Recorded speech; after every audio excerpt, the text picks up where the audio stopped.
I love that. Isn't that great? You have a microphone right there. I have a microphone. Can everybody hear me? Great. Okay, so ladies and gentlemen, welcome to our second meeting. We're missing a couple of members, unfortunately, but most of you are here, so that's great to see. We've got, thank you for joining us. I'm going to follow my script here. We have this is Wednesday, December 8th, 2019, for documentation here. And I'd like to thank our hosts here at the Belle Vie Vineyard on Sherman Island. We appreciate the use of this facility. It's a lovely facility. It's nice to see one that's big enough to fit us all, and we can also tape this, so that is great. It's important to thank their staff because they're setting up this meeting. Our staff has also helped too, so the facility is wonderful, and thank you to the Belle Vie folks. Okay, so we're going to do the roll call. Jasmine. Committee Member Whaley. Present. Committee Member Swenson.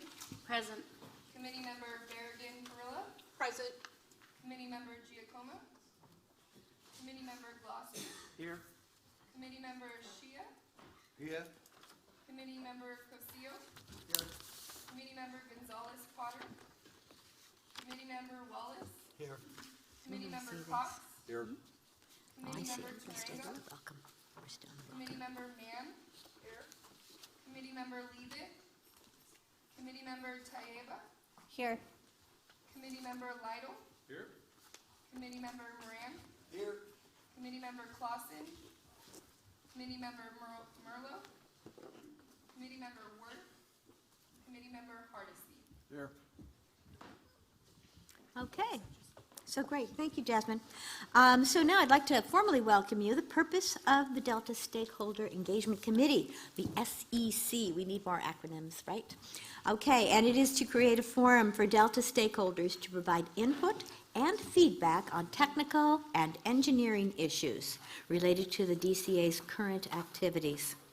The SEC is a formal advisory body to the DCA Board of Directors, and as such, like the DCA itself, it is subject to the public transparency laws applicable to local public agencies like the Brown Act and the Public Records Act.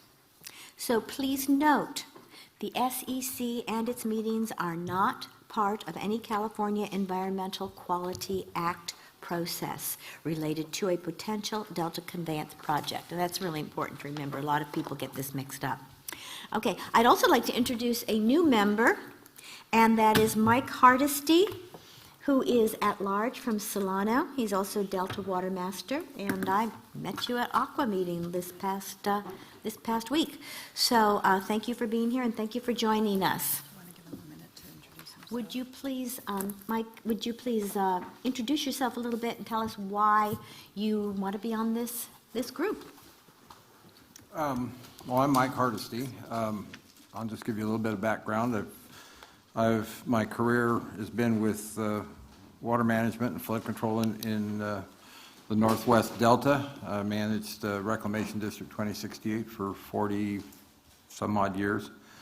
I was asked to serve here. I was recruited, I guess, and so not conscripted, but sometimes it feels that way. And it's within the area that 2068 is still interested in, and with some encouragement from board members at that agency, I agreed to come on board. Welcome. We're glad to have you. Okay, then the next step is going to be some housekeeping and reminders. Would you do that, Bill? Absolutely. Welcome once again, and thank you so much for taking the time to join us today. Just some housekeeping as we move the meeting along. Just a reminder that we do have the SEC meeting sign-in, so if you haven't already, please ensure that you're signing in over here with Jasmine so that we can ensure that we have proper attendance taken. Also, if you are interested, if you're part of the public and you want to speak during public comment, comment. We do need you to fill out a public comment speaker card. So you can either get those from Paulina over here. So if you want to raise your hand because you need a public speaker card, please do so. Or you can get one from Jasmine over here, also at the table. So just a reminder that that's a requirement. Also a reminder that we are filming, and this is a live webcast, so please be mindful that that is the case. We'd also note, per the facility management, they ask that if in fact, because of the cameras and everything else, if in fact you need to exit the building, for instance, the restrooms are in this direction, or if you need to leave, again, the exits are in these two different directions, please go behind the cameras. There is a walkway back there, so that would just ensure that you're not blocking any of the camera views. As I said, the restrooms are in this direction. Also, these are the emergency exits on either side. If there is an emergency, please make your way out those doors. If in fact there's a need to shelter in place, please do so at your seats. In terms of materials that you have been provided, you have a lot. You have a little stack in front of you. So we wanted to kind of break that down a little bit to ensure that you're clear about what we've provided you. Obviously, you have an agenda. You have the meetings from the meeting minutes from the last meeting. We'll go through those in just a moment.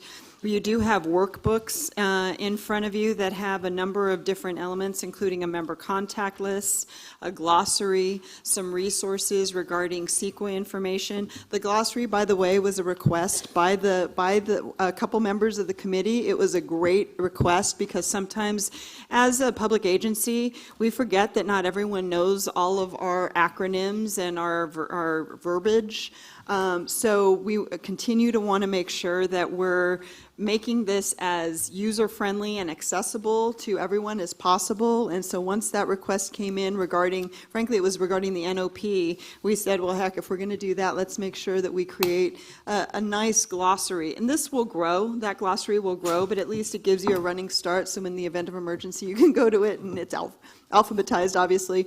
So that you can look up whatever might be said, either in your presence or in your materials. Also, and as I said, there's also a CEQA basics information sheet in there, so some cheat sheets. More to come, right? But for now, this gets you started. In addition, there's also some mapping and some fact sheets that correlate with the presentations that are happening today. We are very, very clear that this is a lot of information. Today is intended to be kind of a Conveyance 101 moment, where we can just, whereas the last meeting was more of a SEC 101. This one is, these are the elements of a conveyance system. And so we wanted to make sure that we were uploading with you so that, some folks here could probably, tell us elements of a conveyance system, but there are other folks here who this is very, very new. So we want to really create a foundation for everyone so that everyone can ask the questions. Even those who may have been working on this project for a while, there may be some gaps in your knowledge, and we want to fill those gaps because we want to make sure that you have all the information in order to be able to collaborate on an equal footing with us.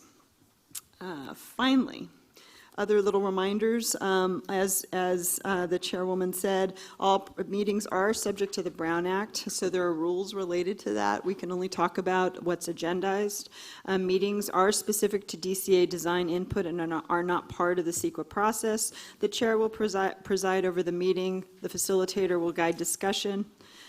Each meeting will be goal-oriented and purpose-driven. Information is subject to change. Committee holds no formal voting authority. We will seek consensus, and all views will be recorded and reported, and that's the foundation of who we are. We want to make sure that we're recording and reporting out all views. So with that, moving on to you. Yeah, I just wanted to do another quick reminder, because some people may not be used to this, is that if we get a public comment and it is not anything on the agenda, even if we may want to, we really are not supposed to be answering that one. So it seems really awkward, and you might go, but wait, but you really can't do that. So just for your information. Okay, so next we're going to look at the minutes. You have the minutes. I think it's, I really liked it because I'm keeping a copy of this because it gives everybody's little statements in here in terms of who and what they are, which I find is really, really useful for me to get to know you a little bit better. So as we look at those minutes, do we have any additions, any comments on the minutes from the board? Nope. Okay, then. If anything comes up, they're welcome to email us by Friday. Right. Yeah, basically it says, if you can, let's see, it says, comments from SEC members should have been provided via email to Hannah. Any additional comments can be sent through Friday 12/13. So if you find there's something else that you really have to get in there, please feel free to do that. Just do it by Friday. Okay? Now, do we have to approve the minutes, or because they have more input coming in? It's just consensus. It's just a consensus, so nobody wants to say, stop the presses here. Good. All right, so moving right along, we're on to the next thing, and that is our discussion items and presentations. And take it away, folks. Okay, Carrie. Hi, can you guys hear? Oh, there it is. Hi, I'm Carrie Buckman from DWR. I'm glad to be back with you guys again. And one of the things we heard after the last meeting was that people could use a little bit more information about what CEQA is, that I jumped in and used some terminology quickly that not everyone is as familiar with. So for those of you that are very familiar with CEQA, I'm asking for a little patience while we do some background, but I think it may be useful for some of the members. So starting with what is CEQA. So the California Environmental Quality Act is a 1970 statute that was enacted by the state legislature. It provides for the protection of the environment through adoption of feasible mitigation. It is a decision-making process with the environmental consequences in mind. The idea is that decision makers will understand and see the environmental issues associated with the project before they decide if they want to implement it. Public participation is essential, and it does not require that projects with significant impacts be denied. They can move forward, but the impacts must be explained and justified. There is a similar process on the federal side. It's the National Environmental Policy Act, and CEQA is in some ways a little bit more restrictive, but they have a lot of similarities. So the main objectives of CEQA are to provide information to the public and decision makers about the potential significant environmental impacts of a proposed project. And this disclosure piece is very, very important to the concept of CEQA, is trying to identify and publicly disclose what's going on with the project. Then identify ways to avoid or reduce significant impacts, minimize and avoid significant impacts to the environment by using feasible alternatives and mitigation, and disclose to the public the reasons a project is approved, even if it will have some significant adverse impacts. So talking a little bit about who is responsible, CEQA identifies the need for a lead agency that is the party with the most responsibility for a project. And in this case, that will be DWR. And so we will be leading the environmental review and planning effort.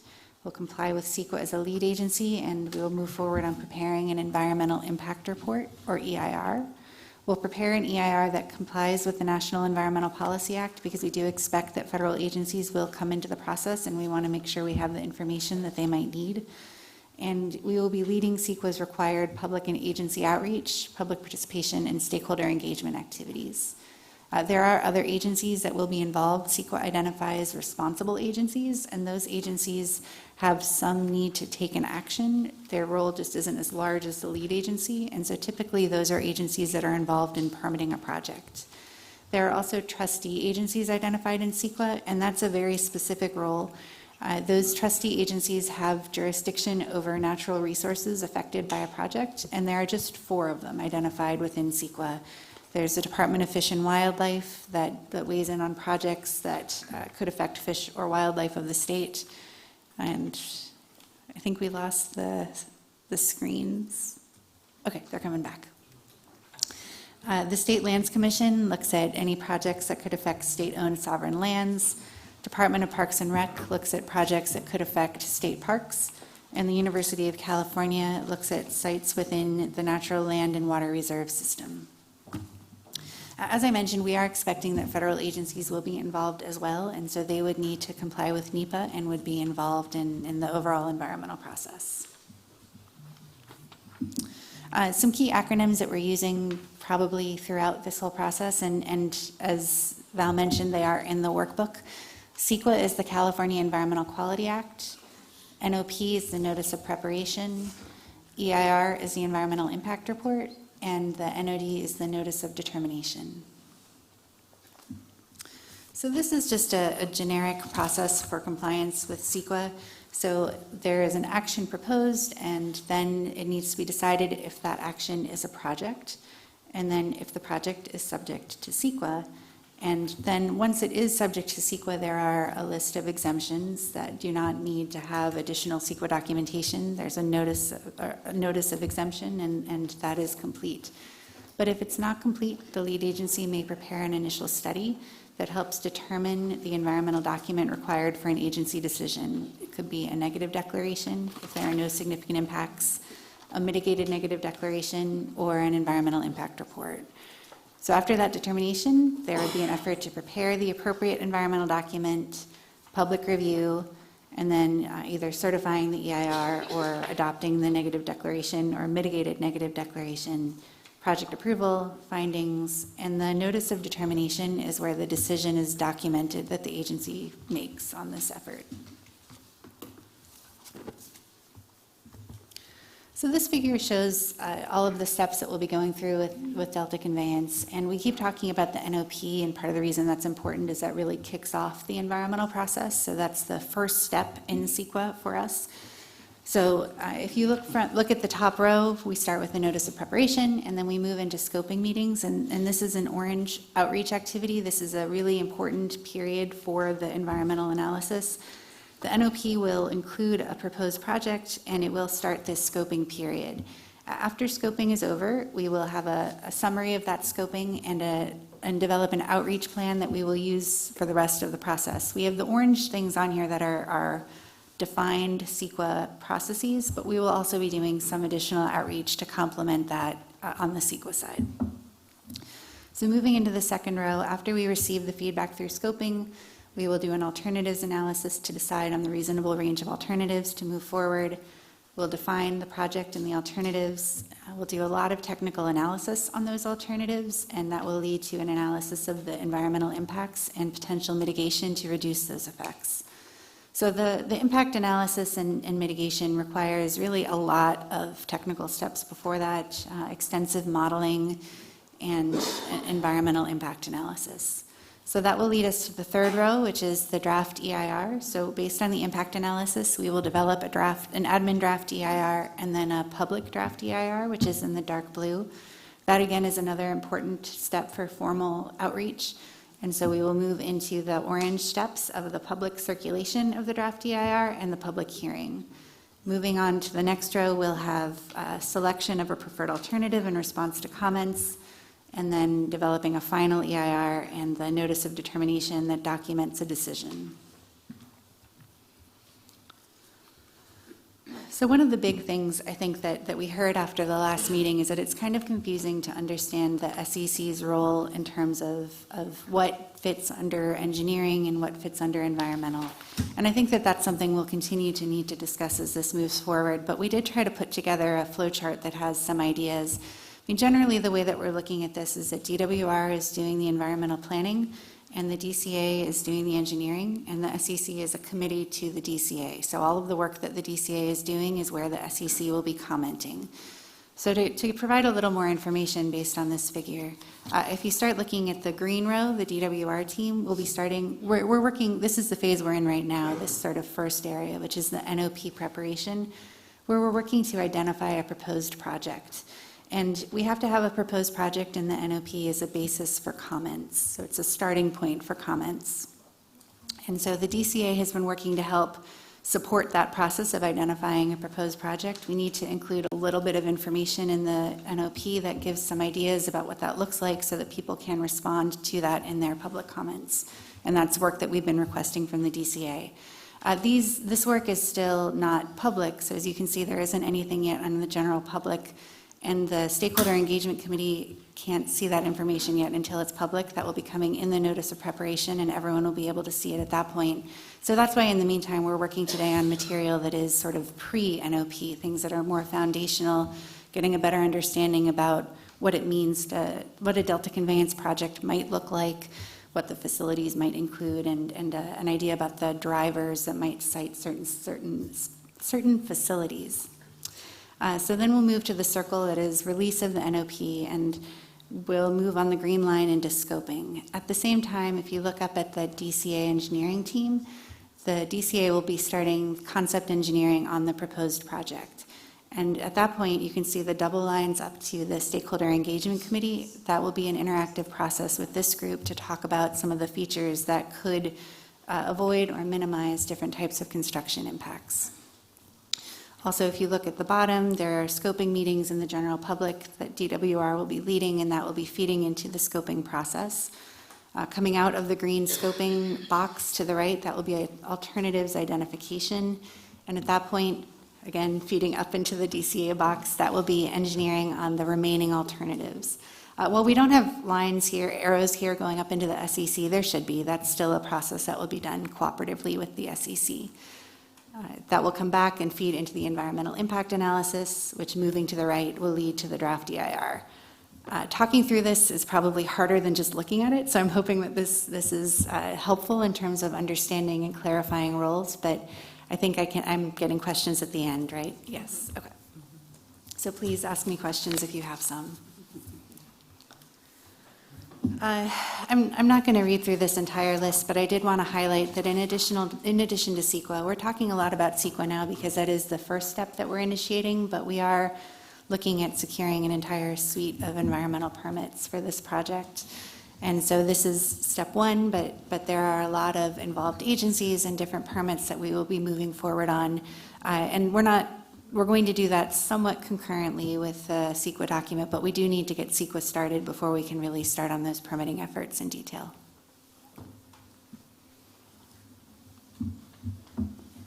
Okay. So the notice of preparation. The notice of preparation documents the intent to develop an EIR for a proposed Delta Conveyance project, which triggers the start of scoping. And the purpose of scoping, I'll just talk about this one.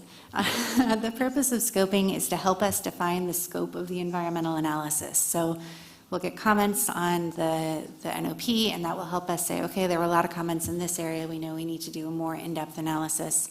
And we also expect a lot of comments on the alternatives that people might want to see to a proposed project. It will identify the public comment period and the public meetings. The NOP will include a description of the proposed project at a pretty general level of detail, proposed project objectives, proposed project area, and the proposed project facilities. One of the things I wanted to highlight is that I think there are a couple of areas where people tend to get confused a lot about NOPs. The first is that because it includes a proposed project, it represents in some way a decision, and I want to highlight it does not represent a decision. It's just the starting point of the process. CEQA requires us to include a proposed project, but we are going to consider a range of reasonable alternatives and make a decision after the environmental documentation is complete. This is just a starting point. And the other thing that I think tends to frustrate people a lot during scoping meetings is that we haven't done the environmental analysis yet, so often people want to know more about the environmental analysis than we have complete. So this is, again, just to start. We don't have environmental analysis complete yet, but we will be doing that based on some of the feedback we receive.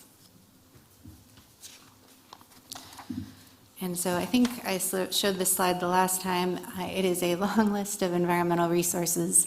So the EIR is going to include an analysis for a full suite of environmental resources, potential effects to the physical, human, and natural environment. So this is a preliminary list of resources that we will likely include. And so just one more thought about how the committee intersects with the CEQA process. Discussions during the SEC are intended to provide critical input to the design and engineering that will be considered as part of the environmental review process, including identifying potential engineering and design strategies to avoid and or minimize community effects. And we think that this will really be helpful to look at logistics, noise, roadway, air quality, dual benefit facilities, and transportation. And we looked at this slide the last time as well, but I did want to just highlight again that we're looking at starting the CEQA process soon. We were hoping to have the NOP out in December. Because of the holidays, that may shift a little bit, but it will be soon. And then we're looking at completing the notice of determination in early 2022, and then starting the other environmental processes later in 2020 and proceeding from there. I did also want to mention the soil investigation. So we discussed at the last meeting that we were planning to release an initial study and proposed mitigated negative declaration, and we did release that document on November 20th. We have extended the review period so that the comments are now due on January 15th. And so the purpose of this is to gather information and evaluate alternatives for or to inform and evaluate alternatives for delta conveyance. They include soil borings, cone penetration tests, and geophysical surveys. And this has lists of ways to stay informed. And with that, I think if it is time, if there are any questions, happy to take them. Yes, if we have questions from the committee. Questions? Yes, go ahead. Karen. Thank you. I wanted to verify that under areas that are under study, I saw that there was transportation, which would be roadways. Mm-hmm. What about waterways? Would that be included in that? In this particular circumstance, it's probably very important to include that because the waterways take up so much part of the, or would be so much affected, so. I mean, the analysis that we're doing will definitely look at waterways. I think that that will be part of the environmental analysis to some extent. I think that logistics and whether barging will be considered will be part of this discussion, but the environmental impacts of that will be considered under the environmental process. And that is why we wanted to make sure that we had some folks who were involved in that on this committee. Mm-hmm. And would we be addressing perhaps the safety factor involved in that? Is that correct? Yeah. Just wanted to be sure that it was going to be included. Definitely. Thank you. I have a question, Madam Chair. Yes, go right ahead. So in CEQA, there is a chapter that includes public analysis and review of public participation. Is this committee's input going to be included in the EIR? I have not, I don't know that I have a final answer to that. I think that we want to document project-related efforts that have gone on, but I don't think that we're planning to include minutes or those types of detailed feedback within the EIR. I mean, we're sort of being saddled with this environmental Voldemort, you know, something that can't be named. And it seems to me that it's sort of a one-way street then. If DWR can use this input, but we can't comment on anything in CEQA, then that seems a little slippery slope to me. So I guess where I'm thinking is that we definitely welcome comments. It's just that it has to be in a different forum because we need to make sure that we're tracking them appropriately. So I guess I'm not entirely sure I'm following the difficulty. I mean, I would think that you guys would want us to, if this group comes to recommendations and they affect the design, you would, I mean, that will be reflected within the environmental document because it's changed the design. I would think that that would be a goal of everyone that's participating in the group. No, I don't think I'm debating the goal. Okay. I'm just not clear as to if this committee is not going to discuss anything in CEQA. I mean, I can see why we wouldn't be doing that now when the NOP comes out and when the rest of the public has access to it, and as every member of this committee will have, that we can comment directly on a CEQA issue that's, you know, that affects the project and affects construction. Because, well, you know how, if we're talking construction and design, that's a big part of all the other issues in all the other resource categories, at least a lot of them. So I want to make sure I'm not confusing two issues. I know that there was a question that Josh addressed about whether this committee could comment on and participate in the CEQA process, and I think you were going. Josh, you want to clarify that?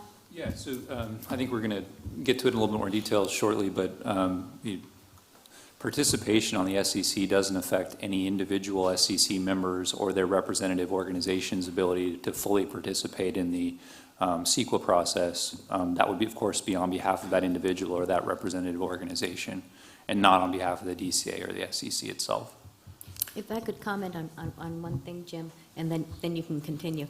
One of the things is we have an advisory group here that is very disparate and has many different viewpoints, and so it would be really hard to come up with, I think, I mean, maybe not, but I think it would be difficult to come up with like an SEC statement, but that doesn't stop any member of the SEC group from commenting on the CEQA. Yeah, no, I wasn't talking about individuals, for myself or anyone in the audience. That's not what I was talking about. Until the NOP is released, I can understand why we would want to sort of avoid talking about specific CEQA issues because we don't have a project description in front of us, and that would, and we would need that. What I'm asking is this committee going to still be constrained to sort of avoid CEQA issues? Everything that's written, as a matter of fact, the chair in her opening statement said, this does include any CEQA. And now I'm hearing, well, maybe it does, we're not sure. If you're going to include our comments in the CEQA document. So I just want to be clear. I was saying I'm not planning to include the comments. I think that as part of the description of the overall process, it may be in there that the meetings happened, but we aren't planning to put comments from this group into the EIR. We're not planning to take meeting minutes and put them into the EIR. Not as a group, because that's not our purpose. Right. Okay, look, I don't mean to dominate or beat this issue up, but there are many times when the public is going to be, where public participation will be under CEQA, and so this is a pretty simple yes or no question. Are we part of that process? You mean the stakeholder engagement? The SEC, is the SEC part of the CEQA public participation process? No, it Okay, is so it won't be in the public participation process part of the document? Other than maybe as a reference. No, basically not. So we're not part of the CEQA process, so we're not, and correct me if I'm wrong here. We're not part of the CEQA process, but again, it doesn't stop any individual member of the SEC group from commenting on the SEC. It just, we cannot do it as part of the SEC group. Would it be helpful, perhaps, for Josh to do a memo in the same way he did a memo with regard to SEC participation, separate from the SEC in the CEQA process, to delineate this issue? I think I'm not exactly answering the question, so I think this might be one that I need to think about a little bit and come back to you with a Okay, better look, and answer. I'm not worried about individual commenting on this. That's not it. I just want to make clear, we've been told from the beginning, this is not part of, SEC is not part of CEQA, period. All right, so but will DWR take, I don't want to say take advantage, but take advantage of the fact that we commented and had input and put that in the public participation portion of the EIR? That's all I'm asking. So again, I think I need to think about the answer to that, because I guess my answer was, I think that the point of this committee is to try to help minimize impacts. And so minimize impacts in the way that the project is constructed and designed and developed. And so I don't think we want to not acknowledge that the process happened. I think that the comments made here are not going to be comments on the EIR. This will be kept as a separate process, but I think the whole idea is to come up with a project that maybe, while no one will support, at least people will be more likely to be able to live with, and that's part of the effort here. So I'll work on that a little. Barbara? Thank you, and I just wanted to add, one of the concerns that I think the chair and myself heard as we were establishing this committee was very much concerns that somehow we might create a super CEQA process. CEQA exists, we have to follow the CEQA process, so we need to, make sure that we do that. It's the California Environmental Quality Act, it's the law, and we need to follow that. So I think we're talking about some nuances here, and maybe a sidebar conversation might help. Just, Jim, are you worried, if I may, that you're making comments in here that direct the engineering in a way because you've provided advice that we take in and we reflect in our drawings, and then have the CEQA process turn around and say, hey, you know, this came from this group, and use that as a defense of what we're doing? Is that, I mean, I'm trying to get at your underlying concern because it might help us respond. That's part of it, Okay. Catherine. But here's the bigger part, is that it can't be a one-way street. Correct. I get that point. And Do you that's, get and that's that? really my Yeah. point. And Doesn't want this to be Yeah, used. we need to see those arrows going both ways. Yeah. Right. Can you give an example? I think this might be the most helpful of a concern that might manifest itself. Yeah, Jim, you're a CEQA expert. Okay. A hypothetical, complete No, hypothetical. no, here's my only concern. And my concern is, and we'll go back to the basics on this, and here's the example. Yeah. We go through the entire process and ends in April or May or whenever we're done, and we've gone through the whole process, and it has been repeated at the beginning of every meeting that this is not part of the CEQA process, and then all of a sudden it shows up in the EIR as this is part of the public participation process. That's an example. Not only that, that's my major concern. We'll leave that to Carrie to answer, but I want to make sure everyone understood what your issue was. Okay, thanks. Okay, Carrie, did you want to address that further? I think, You know, I think I maybe think we're we going to should just- sidebar, and I'll come back with an answer. Okay, yeah. Yeah. You might, what we might want to do with this, Jim, and you might want to do this too, is we need to maybe think of some examples and think of some ways that we might Yeah. want to answer this, and so that we can postpone slightly, but let's not forget it. Okay? Thanks. All right, any other questions? Yes, and I'll start down Yeah. here. and- Oh, you want me to go first? Okay. So, it would be very helpful, this is just a side note, it would be very helpful for you to print out the slides of the presentation. I stole Valerie's. So, for the future, that would be really helpful for us to be able to go back and reference and take notes and whatever. Yeah, we I- also realize that the boards aren't really, it's not really conveniently located for you guys, so we'll work on that Well, and too. I have a habit of taking notes on slides, so that's kind of my thing. Okay. The other thing is, who decides what a reasonable alternative is? What makes an alternative qualify as reasonable versus not reasonable? And reasonable to whom would that alternative be? And then my final comment is, my concern is with the CEQA process is that somehow this process will replace typical public outreach that is encouraged and part of the CEQA process. And I don't want to encapsulate our public participation to this process alone. I think that, you know, the need to actually go out into the communities and garner real public, you know, raw public comments or opinions about the project is really, really important. So that's my concern about the CEQA process. I have a question regarding the EIR. What's the board or body that actually approves the EIR, or The border body? the board or the body? Oh, it will be, I mean, the EIR will be a DWR document, and a decision will be made by the governor. By the governor. Can I just have one or two. Go ahead, David. The NOP was supposed to be out before this meeting, I believe. Is there any issue with it affecting the January content we were talking about? And you'll let us know what, if that. We're going to talk about it at the end of today. Okay. And the last one, I don't know whether this is the right place for it, but the soil sampling maps that came out, they look like a scatter shot of soil samples. And it would be interesting to understand the logic of why there are dots in certain places. I don't know. I can answer that. So, I mean, I think that we've said this all along, is that we're open to a wide range of corridors to reduce effects.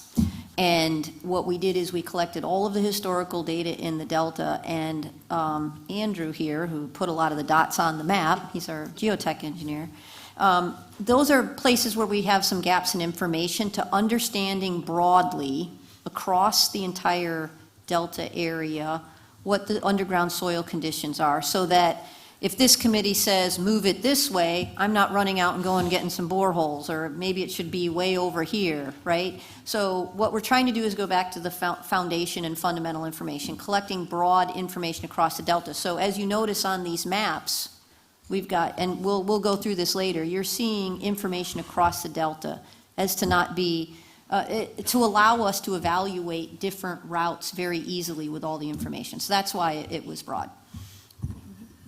Okay, Barbara. All right. I have a couple of items. First off, thank you for the extension for the soil testing comments. We're grateful for that.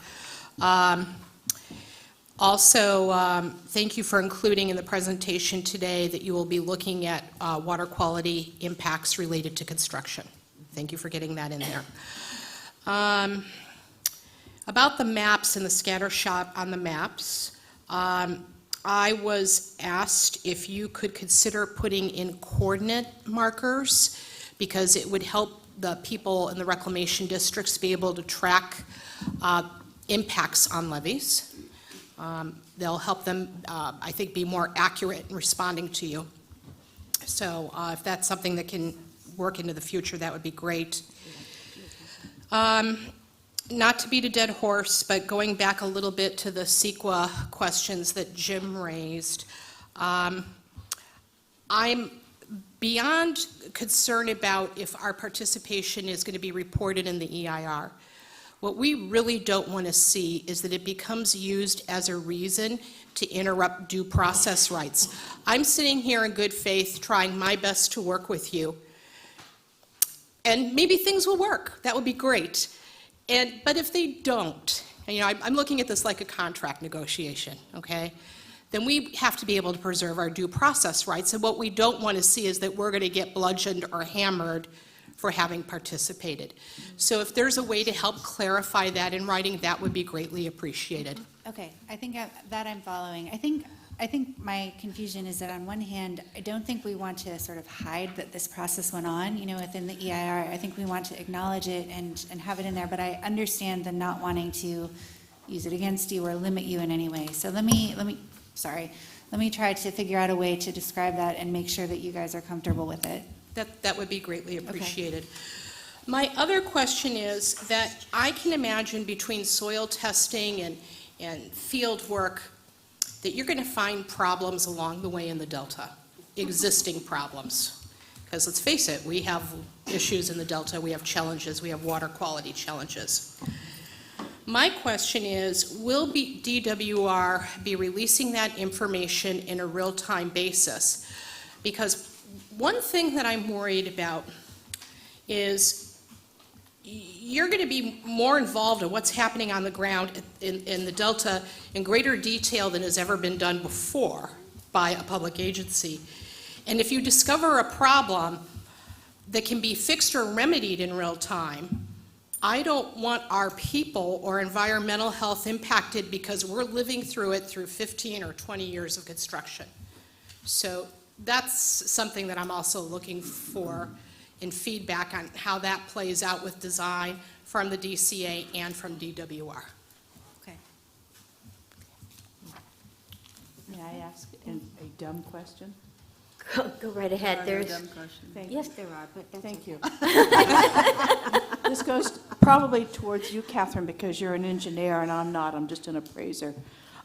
In looking at the soil samplings, the soil areas, I was wondering about under the rivers, because I would imagine that the soil under the waterways that have had the gold rush and stuff coming down from the mountains, and and knowing how often different marinas have to dredge because stuff seems to just keep coming, I just wanted to know, is there a way to do a soil sample, say like in the middle of the channels or something like that? I didn't know if you could do it underwater too. Sure. And is that slated as well? Just because we're concerned about the safety of our waterways and the quality of our water, not only for the fish, but for us people that actually use the water for jumping into. I'm going to cheat and call a friend. Do we have any we have two lifelines. in-river boreholes? Okay. There are quite a few in-river boreholes. They're in river, I guess I missed those. I looked for them. Yeah, Thank you. I mean, it's still under investigation. We haven't decided to take any actions, but there are about 50, I think. Thank you. Under consideration. James, I think you had did you have a comment? pointing out the shit. Okay, anyone else have any comments or Sarah, maybe questions? could I, Yes, Mel. Just, one of those in-rivers is right across from our intakes, so we're a little sensitive about that. We'll comment on that in the actual document, but kind of more of a generalized, more global comment about CEQA. In my experience over the years on projects and various programs is where you're mentioning the development of a CEQA process that is drilling right down into project level type impacts, particularly in the Delta itself. And it's about a project that goes from point A to point B, principally conveyance. But then I also think about the governor in his resiliency plan development. I submitted a comment letter a couple months ago regarding that, and which explodes the world as far as potential projects, regional efforts, collaboration, all the various things that we're thinking about and trying to improve our resiliency here in California. And so it almost begs for, you know, as that plan itself develops, the idea of a program level CEQA analysis to move forward with that as this project specific CEQA effort is developed as well. So, because there's so many issues regarding, yes, the point A to point B, but also how that connects to the rest of the system in California. And so it just seems to me that as we're jumping through these hoops as far as CEQA is concerned, a concerted effort on the program level as well as project specific seems to make sense. But I don't know what DWR, the governor's office, or anything like that is planning, but it just seems so much more comprehensive, coordinated, organized going forward. If we're looking at projects that take many, many, many years to develop and their impacts and ramifications for good and bad go with us into the future. And so it just seems like it's a sensitive time to try to think about some of these things. Mm-hmm. That's right. Anything else from the group here? No, and so I'm going to go on to public comment. I have a couple of public comments. One is from Melinda Terry. If you could come up and, where is the? Over here to the right. Oh, right over there, okay. Good afternoon. Is it on? Yep, I hear. Melinda Terry, the Executive Director of the Central Valley Flood Control Association. And first, I just wanted to say happy birthday to Mike Hardesty, your new member, and embarrass him a little bit. And then second, on the drilling thing, it was very concerning for the reclamation districts. You look at the map, looks like a lot of the dots are, you know, on top of the levees, through the levee, next to the levee. There's no mitigations, so there was apparently no analysis done and no conversations had. There is mitigation that prohibits any drilling within 150 feet of a house or a business building. We would need at least 150 feet from the toe of the levee. Going through the levee is actually probably more doable, I guess I would say, but you know, it's going to require 408 permits from the RDs, and they'll have terms and conditions, you know, that will be required. But we'll be submitting our comments. But it's just another example of failure to communicate, if you will, or to, you know, look at the obvious and not, you know, talk to some of us ahead of time.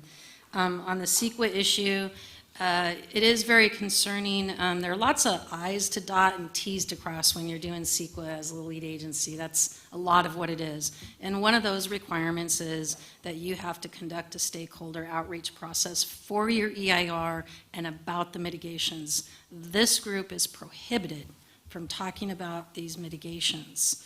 And so that's really the issue, is that you cannot have it both ways.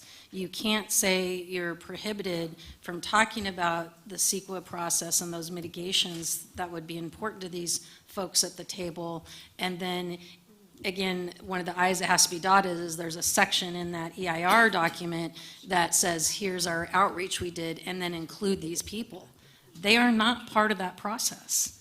Now, if you want to talk about them somewhere else and, you know, in some other way, but, you know, our representative here, if he's prohibited from talking about mitigations, then, you know, we then don't want it to be used as outreach. You now, once your EIR comes out, there's a separate process, and you'll probably see some of the same faces, but it is separate. And if this group is prohibited talking about it, that we should have some statement like you did on the last time about, you know, preserving their rights that makes it clear that DWR is then prohibited from saying that SEC was part of the outreach for the EIR, because it's not. Thank you. Josh, could I have a clarification from you? My understanding, and I could be wrong here, so please correct me, is that while the DWR is not to take any of our recommendations for the CEQA, we here as a group in open discussion are not prohibited from talking about it. Is that correct or not?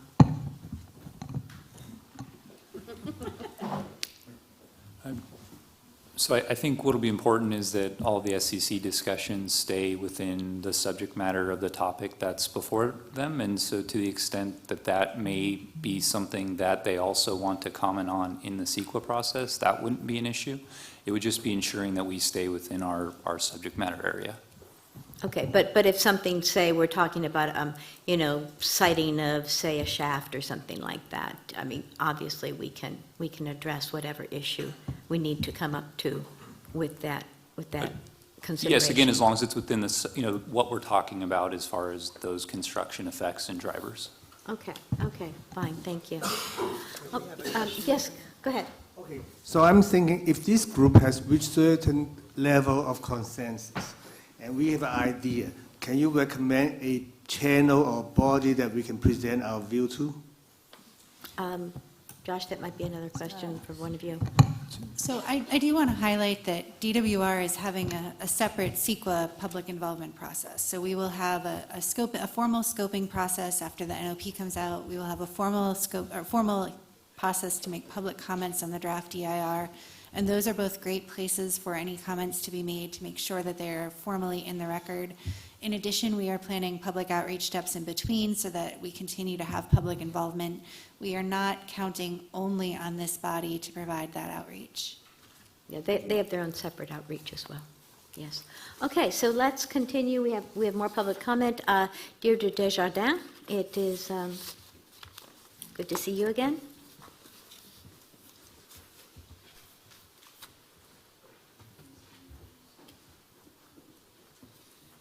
Thank you.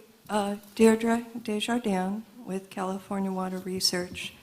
I just wanted to ask for clarification about whether the proposed geotechnical drilling is being done under the $75 million contract that the DCA signed with Fugro for geotechnical exploration.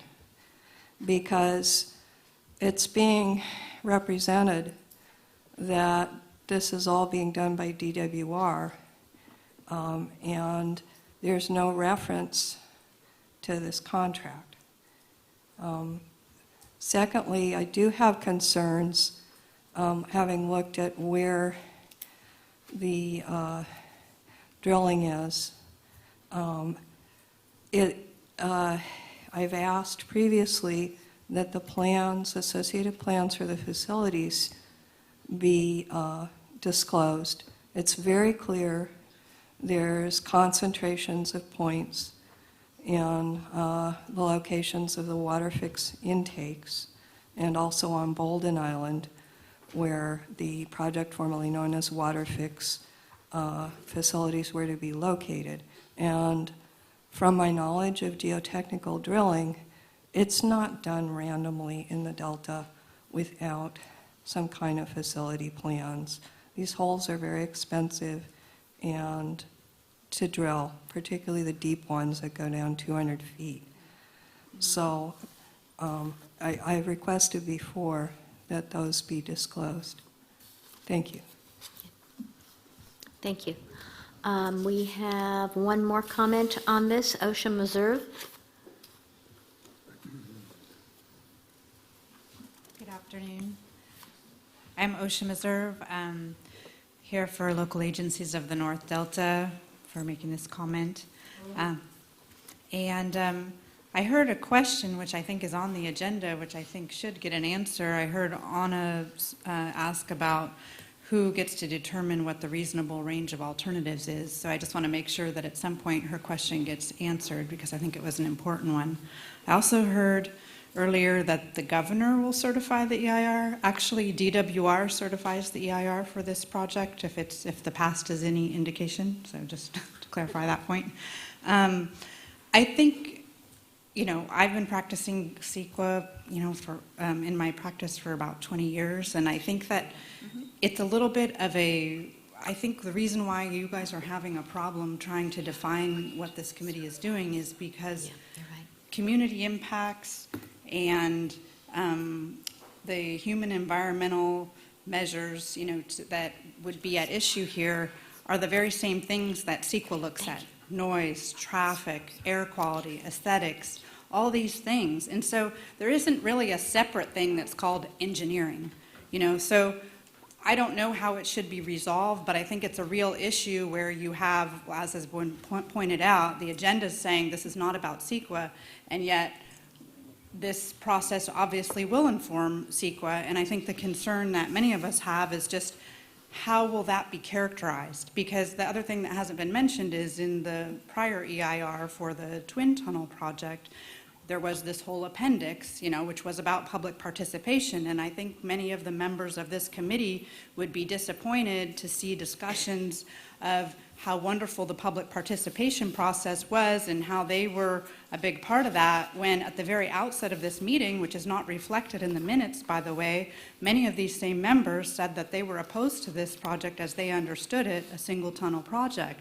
So I don't think the minutes should be sanitized as another, and I think anyone who said that, I think all the members should look carefully at the comments in the minutes and make the appropriate corrections.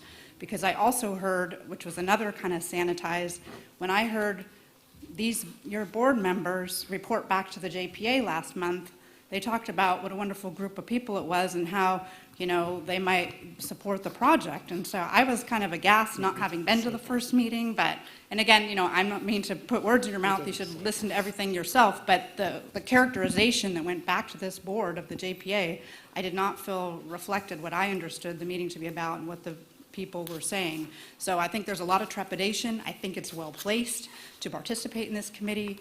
A lot of folks have decided not to participate. We appreciate it's an open process and being able, and we'll do the best we can within the confines, but I think you're going to need to think about what those confines are. And the last thing I'll mention is that, we don't want, I think from a Delta perspective, we don't want DWR to be able to cite the existence of this process as a defense in anything. We've already seen in the ongoing litigation we have with DWR over the past failed tunnels project that they're citing, Ms. Nemeth is citing this process as being something that's very positive. And I don't think that I think there should be an agreement reached with the people on this committee where they feel comfortable that their participation will not be used in a way that is going to be negative for the groups they represent. Thank you. I think we're having time. Yeah, thank you. That saying that everybody was going to be in favor of the project we were done was not my recollection of what was said during the board meeting, but that's okay. Let's continue on with the next section. Yes, go ahead. Mike Moran from East Bay Regional Parks. If you folks can help me out here, I'm just conjuring up this picture of actually clarifying the confusion with CEQA, is that whatever we come up with here, individuals or as a group, are essentially, and I don't know if I'm using a legal term here, I don't want to use it as a legal term, but an advisory group, advisory individuals, advisory committee. And so we're advising the design of the project as would any academic studies or just the body of knowledge that's already out there. That goes into advising the design. That final design goes through the CEQA process. Is that correct? Is that, or I shouldn't say, is that correct? Is that an accurate way to kind of help myself through this? Yes. Okay. Yeah. Thank you. Okay. And then she takes it and does her assessment. That's right. Okay, moving on. Let's go to 4B, which All right. is the DCA Concept Engineering Directive Stakeholder Engagement Committee role. This is me. All right, so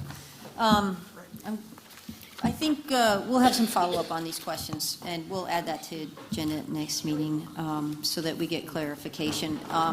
But what we want to do today here is, at the end of today, I'd like you all in this room to have a basic understanding of all of the individual pieces that might make up a conveyance system.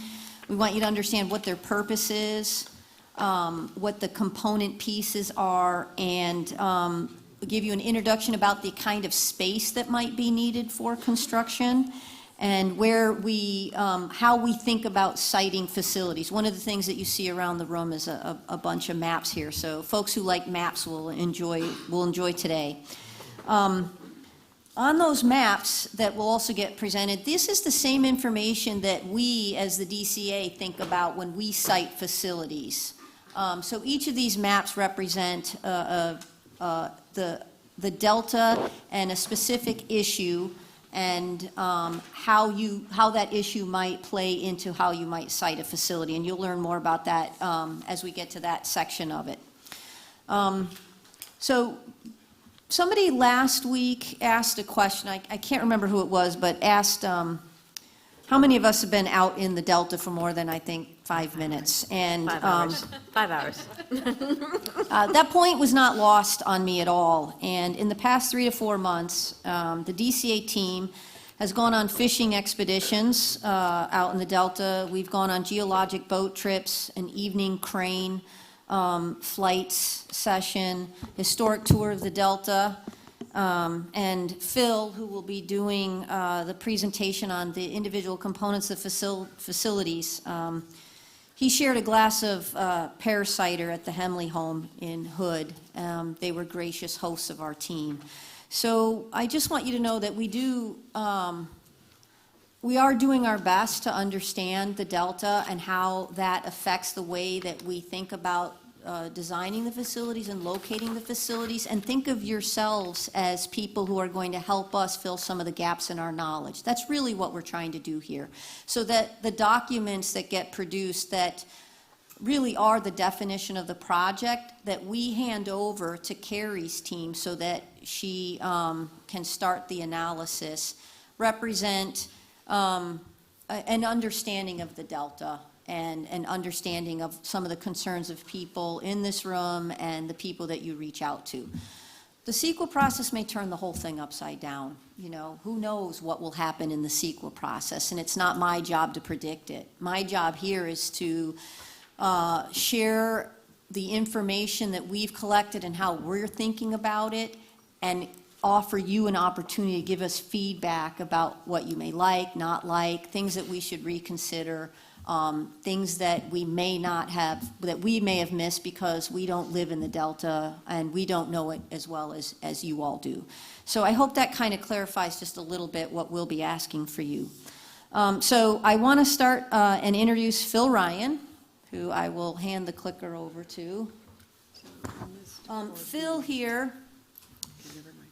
Again, he's going to kick off the discussion with an overview of each of the system components. Now, I want to make sure that you understand that some of these facilities that he shows you may look familiar from the last process. This is just a start of the conversation. We are going to be reworking these, optimizing them, looking at different locations, and we're going to be sharing a lot of that information with you. So, for instance, I think he'll kick off and you'll see an intake render. I want you to understand what an intake does and what it might look like, but it's from the last process, and I can guarantee you when we get through this process, it will look different because we're going to work on this together, all right? But for the sake of facilitating, pulling together the presentation and the reflection of where we are in the engineering and where the NOP is, some of this material would have been included in previous documentation. So don't let that Catherine, can I interrupt you. for you for just Yeah. a second? So right now, you're addressing 4C. Is that what you're on right now? Concept engineering, yes. Okay, so we'll come back to 4B when we're done with this. We're on to 4C here. Okay. Yeah. I was doing the, Chair Palmer, I think we may have actually covered 4B through the question and answer session of 4A. Okay. So unless there are any additional questions from the No, I committee, just we may wanted to be able make to sure move we forward weren't to skipping 4C. over anything that people needed to know. There's public comment in 3:30. Yes, there actually was public comment for Okay. 4B. But did we cover that? And I think it was Melinda Terry and Deirdre Jardin had some comments about 4B. Did you manage to put that into your first public comments, or did you have more? I just want to make sure that we Yeah. follow so people know. Yeah, what we thank have. you, because I did check them all, and, but it was hard to tell from the agenda, and there was no documents that went along with this committee. So I guess that will be my comment is, as executive director, and I'm also manager of North Delta Water Agency, I really, am paid basically to go to a lot of meetings. And how I determine whether to go to a meeting is based on your agenda. But the wording on the agenda is very vague for me to make a decision on whether it's really going to talk about issues that are going to relate to flood control or to my North Delta Water Agency. So I'll use the example of the Flood Board, the DPC, and the DSC. What they do when they post their agendas is they also post the supporting documents, the things that are going to be presented. And I click on those and then determine whether I need to come to this stakeholder meeting that day or not, because I won't be able to make all of them. So I guess that would be my request, that, if you're really into this outreach beyond just your committee members, you need to post that information, just like all those other public agencies do, of these documents beforehand. So on that Friday, when that agenda comes out, because this agenda didn't really have enough information for me to decide, but because it was Mike's birthday, I decided to come. Yeah, I think you have something to say. No, okay. Part of it, I think, was the not really knowing when that NOP was coming in, and so that kind of set us off a little bit for when we were publishing what exactly we were going to deal with.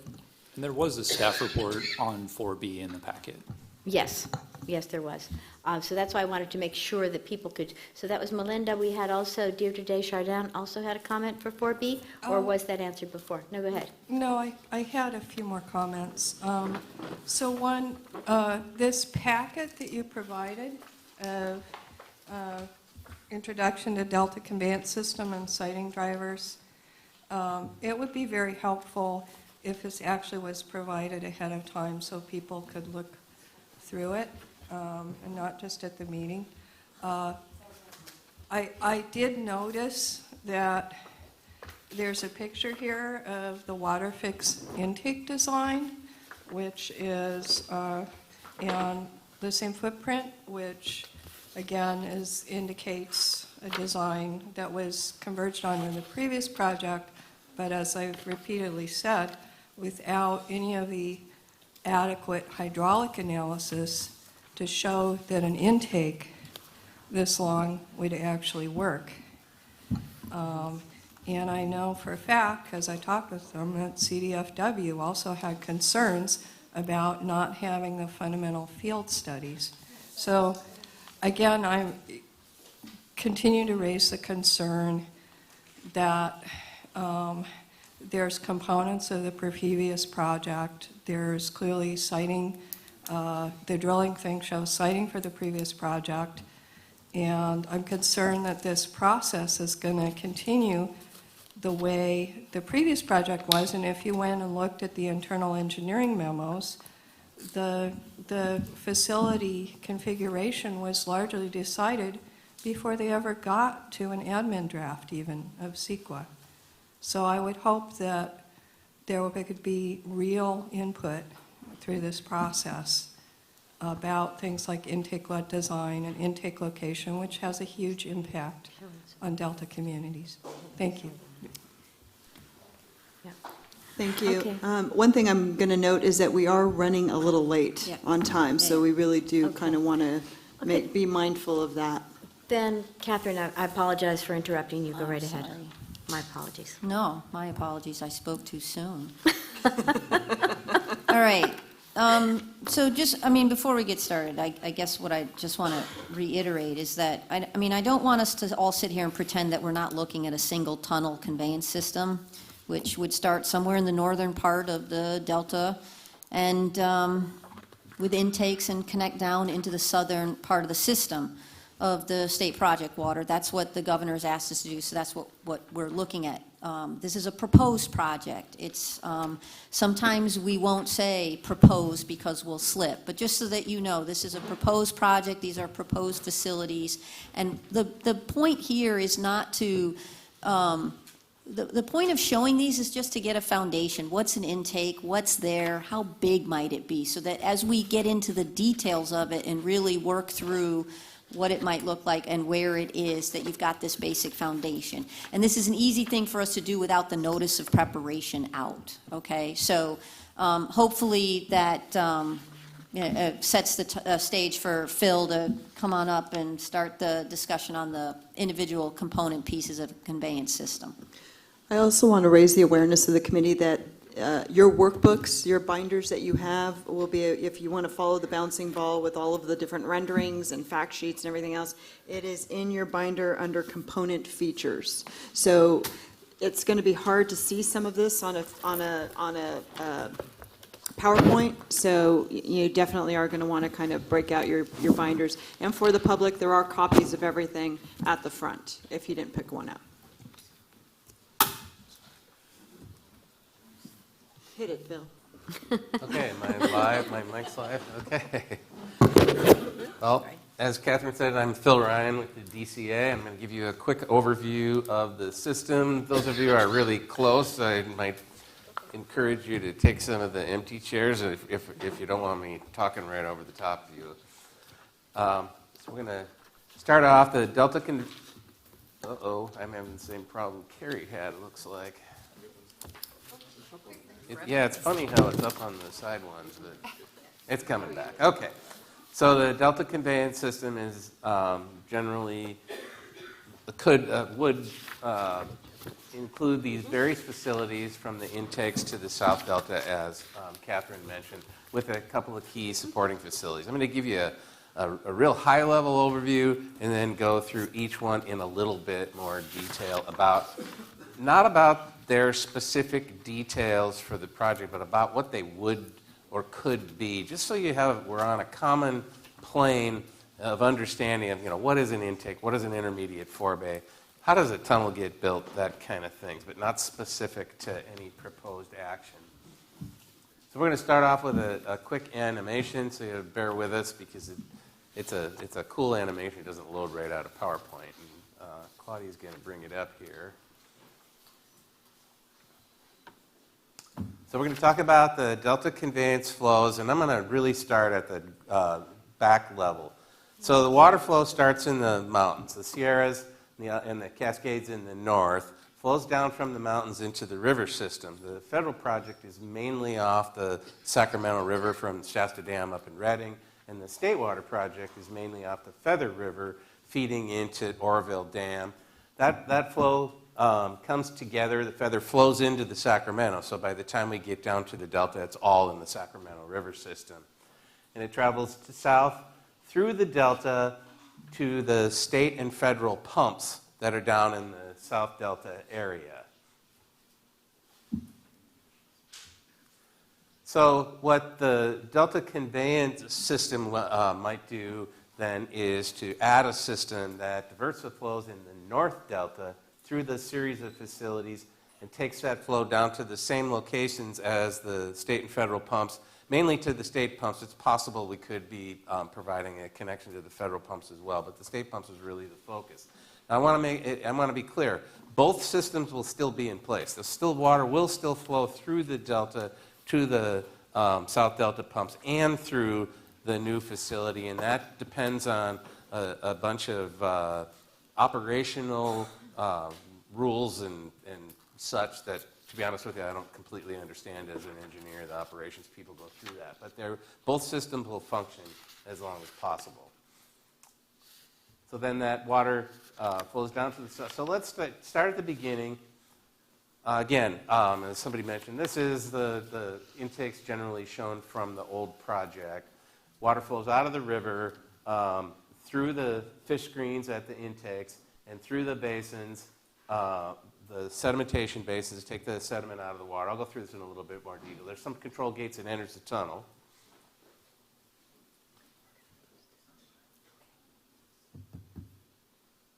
Keep going, yeah. Okay, and then the tunnel moves along. There's potentially the two intakes, so there would be potentially two tunnels that are going to come together at what we call the intermediate forebay. The intermediate forebay is kind of a wide spot in the line. Its main function is to allow us to control the system because the intakes have different flow control rules than the pumps would have, because pumps are mechanical equipment and the intakes are operated by regulations and other things. So we need a spot in the line to have the slight differences in operation.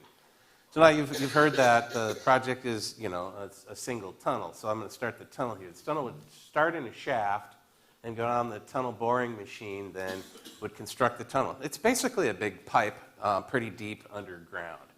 I'll go into this in additional detail later. So you could see the tunnel putting the segments in, but we'll go through this in detail. So then the tunnel leads down to a pump station at the far end of it in the South Delta, down by in the vicinity of the existing pumps in the South Delta. And then the pump station then would lift the flow out of the tunnel and into what we call the southern forebay. So the pump station is just a facility there with pumps that connect to the tunnel system and lift into the forebay. Can you, it said something about if the water was high, the slide, 2 slides before this one. Could you go back? I'm sorry. We can't go back, but I know what you mean. Okay. So in the cases when the river is, very high, because of the elevation, the delta is relatively flat, there are cases where we may not need to actually run the pumps. We can flow by gravity through the tunnel and into the southern forebay. Okay. It's just a way we wouldn't have to expend the energy then for pumping, but it accomplishes the exact same thing. Okay. So then there's the southern forebay. All right, and we'll get in again in additional detail, but the flows in the delta potentially could be 24/7, where the state water project mainly pumps 12 hours a day on the off-peak. So they have to have the balancing reservoir for pumping 24/7 out of the intakes versus 12 hours a day. And that's a fair amount of water. There's a fair amount of, as you know, this is a fair amount of flow. So it's a relatively large reservoir. Then from the southern forebay, we need the connecting facilities to tie in where we've stored our water, to tie in either to the federal or the state canal that feeds the state pumps, and then the federal canal, if we connect to the federal canal, is over here.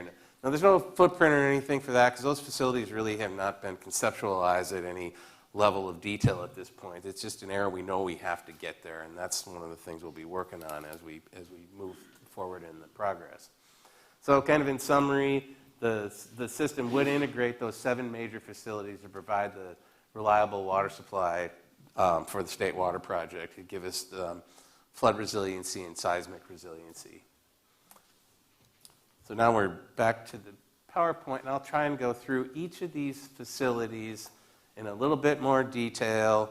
As long as we only have a few questions and it doesn't turn into a whole bunch, I can probably entertain. If anybody isn't really following me, I can help you out as we go. But could we please hold any detailed questions till the end?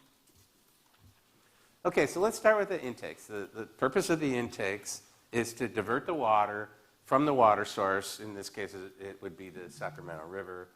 It protects fish. One of the key things for the intakes in the state of California in particular, but in the U.S., according to the laws and regulations, we have to protect fish from getting pulled into these systems. It also, there's flow control facilities because there's a controlled rate of diversion that must be controlled at these intakes. So there's flow control facilities. And then those of you who live in the Delta know that sometimes the water is really nice and blue, and sometimes it turns to chocolate brown during the different seasons.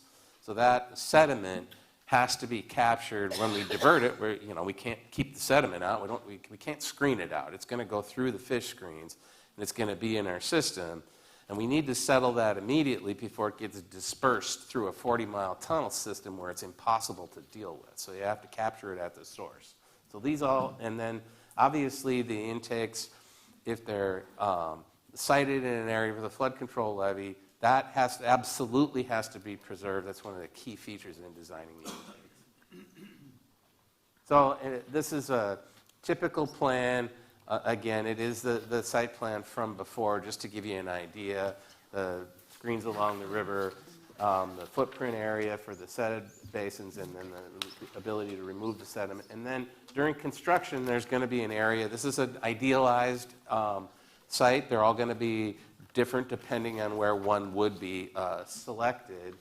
But it's roughly 115 to 120 acres total at each intake site. So then I'm going to skip the connecting tunnel. I'll get to the tunnel in a minute. So let's go to the intermediate forebay. Again, I went through it pretty fast before. It's a water storage volume to balance the difference in flows between the intakes and the pump station. It provides a few other hydraulic benefits for surge analyses and things like that are kind of geeky engineering details. But the main purpose is to provide that flow control between the pumps and the intakes. It's a fairly large site. It's going to require approximately 250 acres. One thing I would like to point out, if the intermediate forebay is used as a tunnel drive site, I'm going to show you a tunnel drive site in a minute, the tunnel construction area would be in addition to that. So that this would be the potential work area for an intermediate forebay, but if there were a tunnel there, the site would be larger during the tunneling operation. Would that be a temporary construction easement? Assumedly, yeah. I'm not sure exactly how the property, but it would be a temporary disturbance. Let's put it that way. Temporary 10 years, temporary... Probably, if it's a tunnel, it depends on how long they are. Temporary, kind of a long time. 10 years doesn't feel very temporary. That's one of the things. Yeah. The last iteration was temporary was 13 to 15 years. Okay, I'm going to put my teacher hat on for a second, and I'm going to demonstrate something to you guys in case you didn't notice, because I know you just got these today. In each of these things, you've got like a picture here of what he's talking about, and then there is explanatory notes.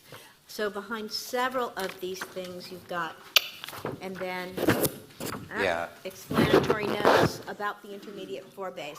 So pay attention to that, and then, this is your reading assignment when you go home tonight or for the next month. So there's a lot of these explanatory note things which are, it's a reading assignment, really, just so you can fully understand that. But just to let you know that's there. Go ahead. But Sorry. Anna, I appreciate your point. I mean, temporary means it's not permanent, means it's there during the period of construction. If the time it takes to launch and do the tunneling is 5 years, it's 5 years. If it's longer, it might be 10. Some things will end up being permanent. So we'll go through that in the upcoming January, February meetings in much more detail, but your point is heard. Mm-hmm. Yeah. It's important, yeah.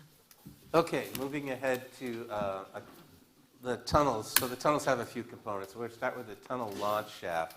So it's a big vertical shaft to get down to the depth where a tunnel might be built, right? And through that shaft, you insert the tunnel boring machine, which is a big piece of equipment, very big.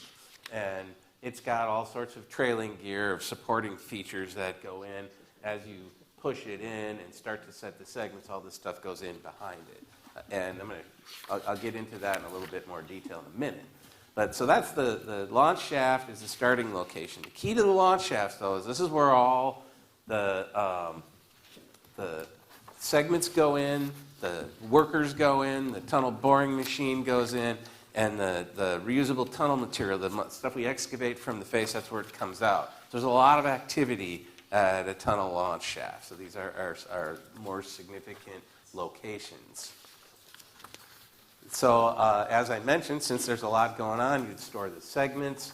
For a certain number of them as yet to be determined, you have batch plants and site offices and that kind of stuff at the site.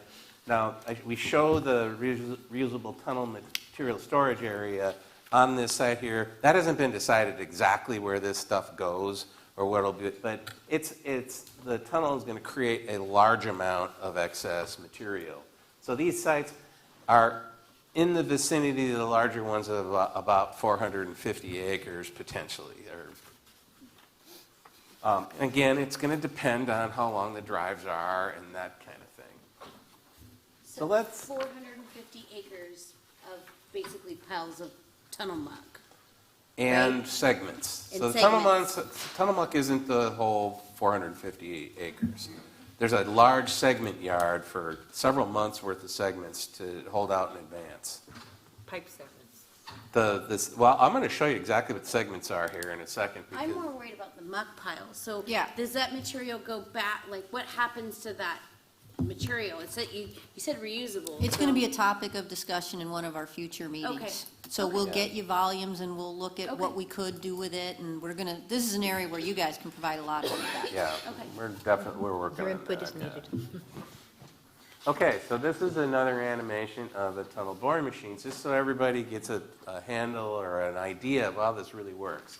So you got this cutter head at the face of the machine that's digging the soil. It comes through the cutter head and drops in. Now, some of them are different. This particular one drops into this auger that augers it up this area and deposits it onto a conveyor here that moves the material out this way. Now, I missed it because it went too fast, but the tunnel is being pushed ahead by these guys.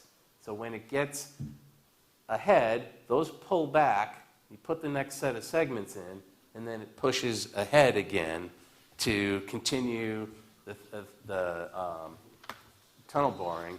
And then the material, again, at the face there, you can see how big this thing with all the supporting equipment to support it.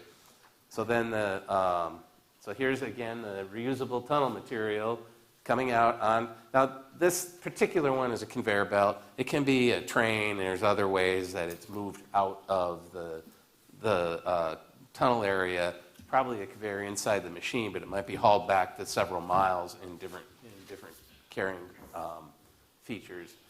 Then the segments are brought in, again, on what looks like a train car. And then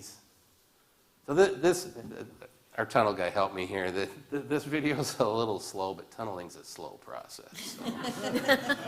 So what's the diameter of this machine tunnel?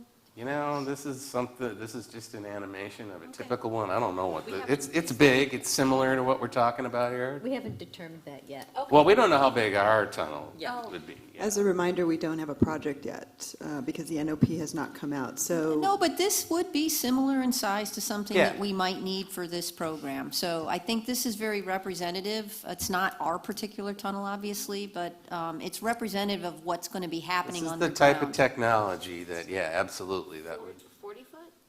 We don't know yet. I don't know what this one is. It's big. I bet John could guess. Wait What for the size is NOP. that one?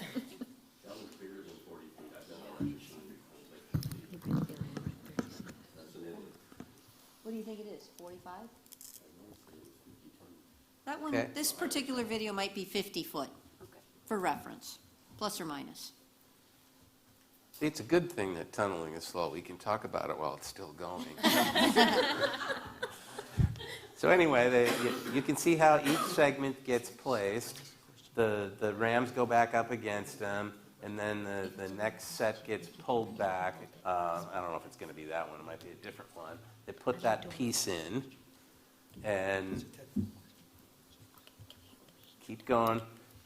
I think one of the things that's interesting that John pointed out to me, this thing's picking that up with a vacuum, which I thought was an interesting Well, while we're observing that, Jim says he has a quick question, so maybe you can do it while we're watching the animation. Sure, just real quickly. So this boring machine, 50 feet, whatever in diameter, in Italy, that's hard rock, I assume? And because the sand screw in here looks like it's for dry material. So my question really is, how are you going to handle the water since it's going to be saturated material from a couple feet below ground surface to the invert?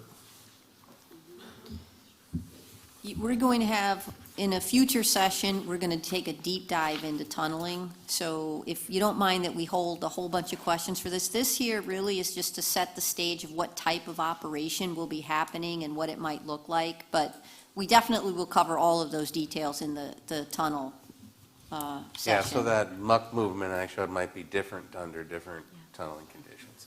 So one of the facilities that's missing is, I'm sorry, one of the facilities that's missing from this packet is the fuel stations.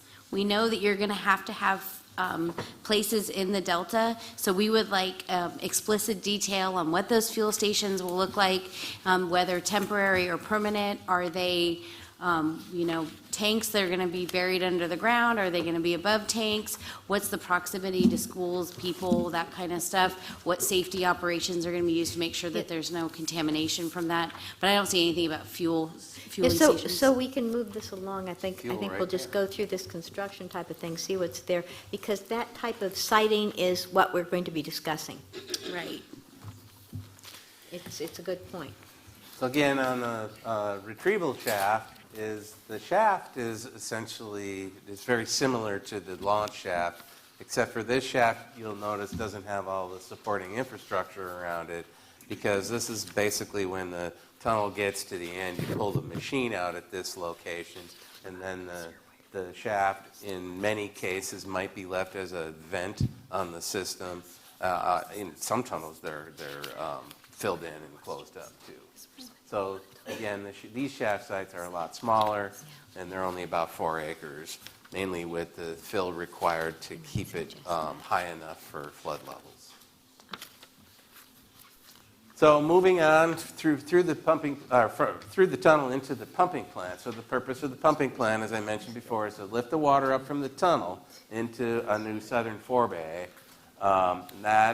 This is actually the process where we begin to get the water up to the point where we can merge it in to the existing state and potentially federal water projects in the South Delta.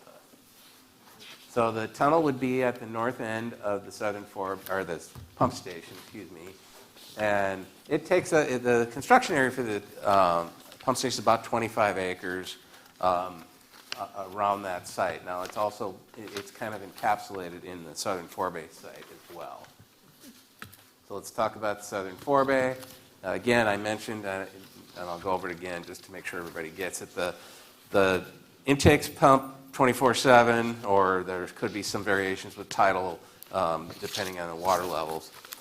But they're pretty much pumping 24/7. The state pumps pump typically 12 hours a day. So we've got to store 12 hours of water every day in order to feed the state pumps for their 12-hour pumping period.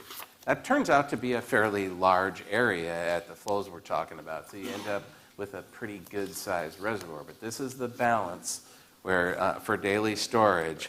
And the existing state water project works that way as well. So again, it's about 1,100 acres. And again, that includes the construction areas for the structures, like the pump station and the structures around there, and depending on if how the whole thing is built in that area. Is there a connection to the existing forebay? Not to the existing forebay, but we're fish-free water. So we have to connect downstream of the fish. We would connect downstream of the fish facilities. In the case of this is the existing forebay here, there are fish facilities here. We would need to connect downstream. Yeah, the existing forebay has fish. So again, like I mentioned in the quick run through, we don't really have the facilities designed for the connecting features, but suffice it to say, it's some kind of combination of tunnels or canals and the control structures that get the water from the forebay through this area and connect into the state canal, and if we're participating with the federal project, then cross over into the federal canal. Question? I'm sorry, a real quick one. I'm trying to decipher the southern forebay map, and I'm trying to understand if this white line up here at the top, if that's Highway 4 that goes through Byron, the town of Byron.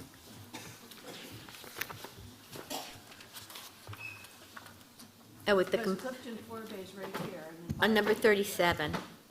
Slide 37. That is not Highway 4, but to be honest. Oh, with I've seen that. That's like a little side road. I don't think we're being specific. Yeah, we're not, let's not get too specific about the mapping of this. Let's just go through the process right now. The overall. Is there possible for that pumping plant to go on the other side? We of don't know Clifton? yet. Okay. Let's just go follow the Thank main you. components and then we'll continue.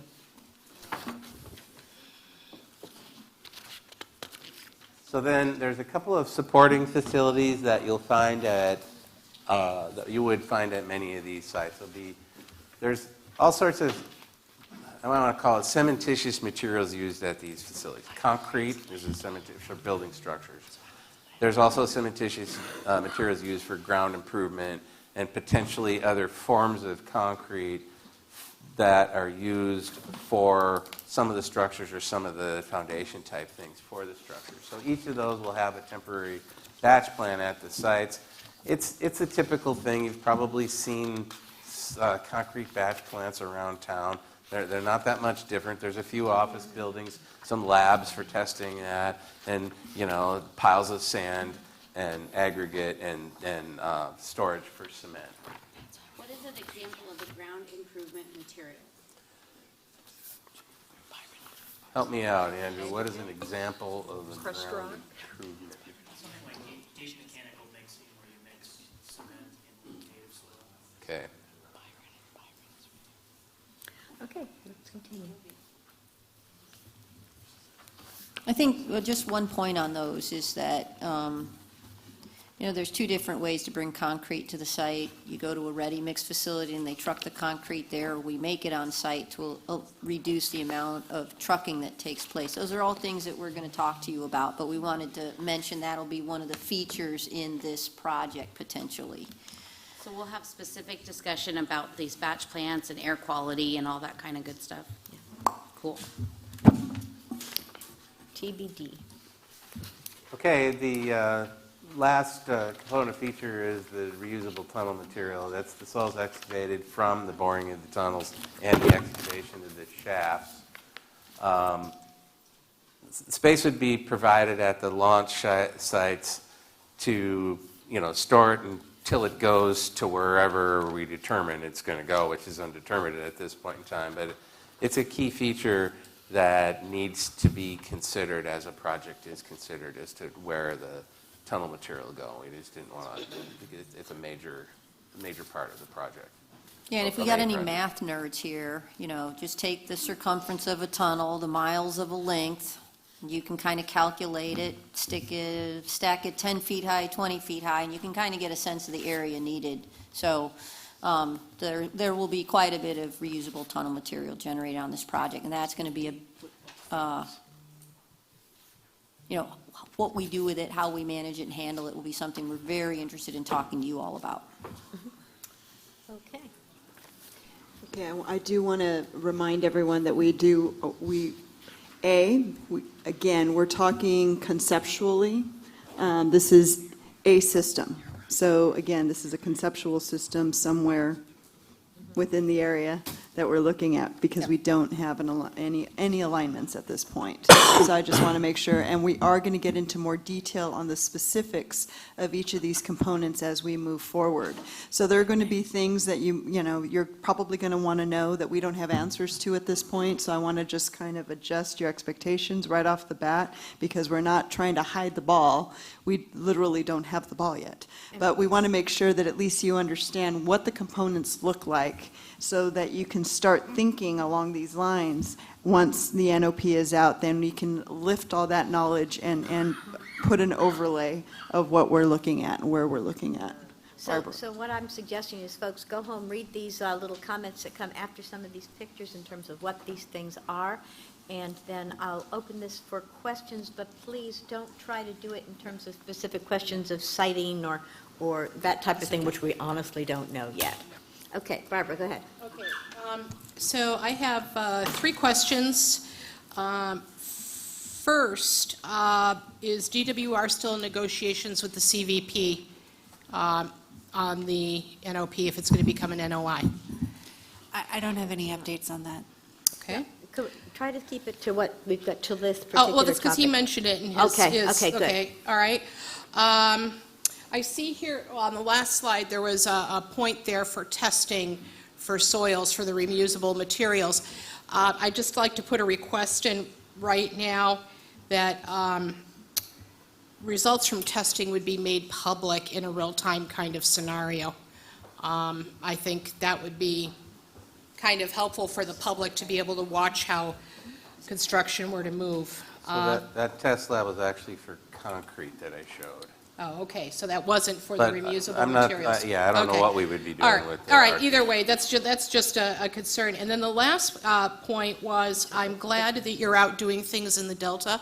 There had been discussion about a full EJ tour, environmental justice tour for Stockton and San Joaquin County. We want to take the DCA out on that tour and representatives from DWR. It is a full tour. It is robust. It takes 4 to 6 hours. It's not just looking at one site. Great. Okay? Thank you. I'd like that. Go ahead, Jim.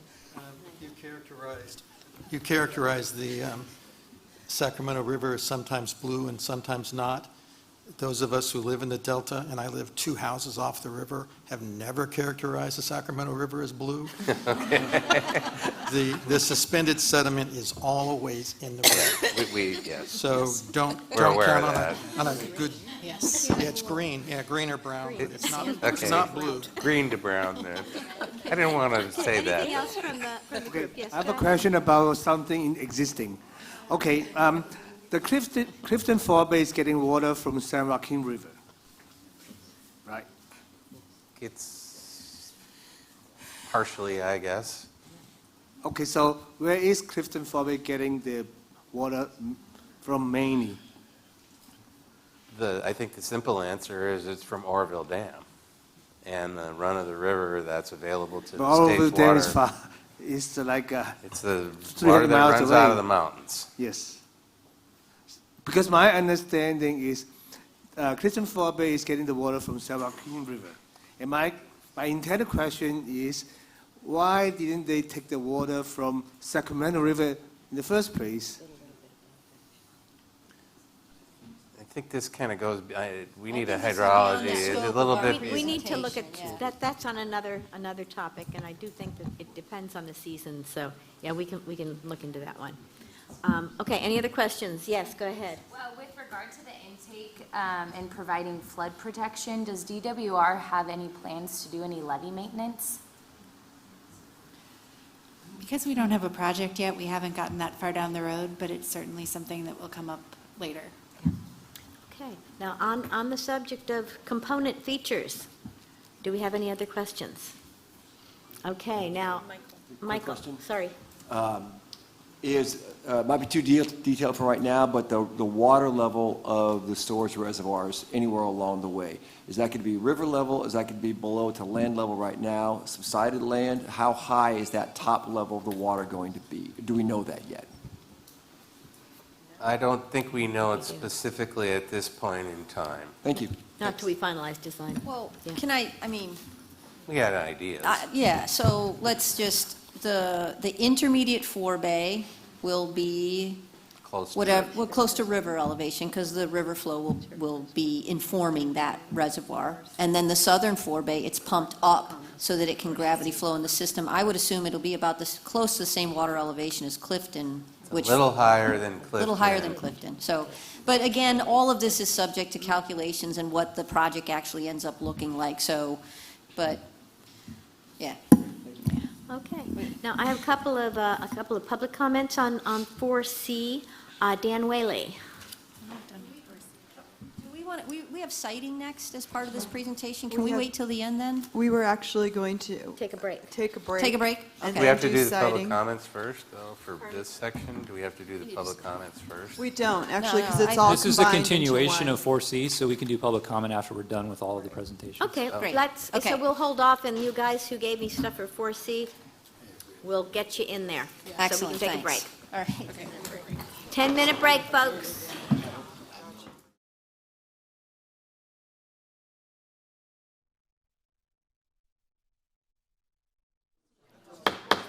Ladies and gentlemen, I realize you're still chewing, but if you'd please take your seats, we're going to continue so that we can get out of here sometime tonight. One of the things which I'm going to mention that was brought up here, that we have a lot of issues that we keep saying, oh, we're going to get to that, we're going to get to that. And so it might be a really nice idea if we had like a parking lot to park some of these issues. And so I was thinking maybe for next time, future times, we could even have, you know, those things that stick up on the wall, those big giant sheets, and have somebody, some volunteer from the staff, come up here and actually write those points down. So we could always take them in the minutes, but it's nice if everybody sees that they're being parked properly, that yes, we will get to those issues, okay? And then maybe at some point, when we're getting those issues, we can take out those sheets and slap them up there and try to make check boxes and see if we've actually addressed the issues that you have. Don't worry, we're keeping track. I know you are, but I want you to know that this We're on group is videotape. keeping track too, and I think that they're really important questions. Two things just dovetailing from that. Jasmine just whispered in my ear to remind you that actually the index cards that you have at your seats is actually for taking just those kinds of notes.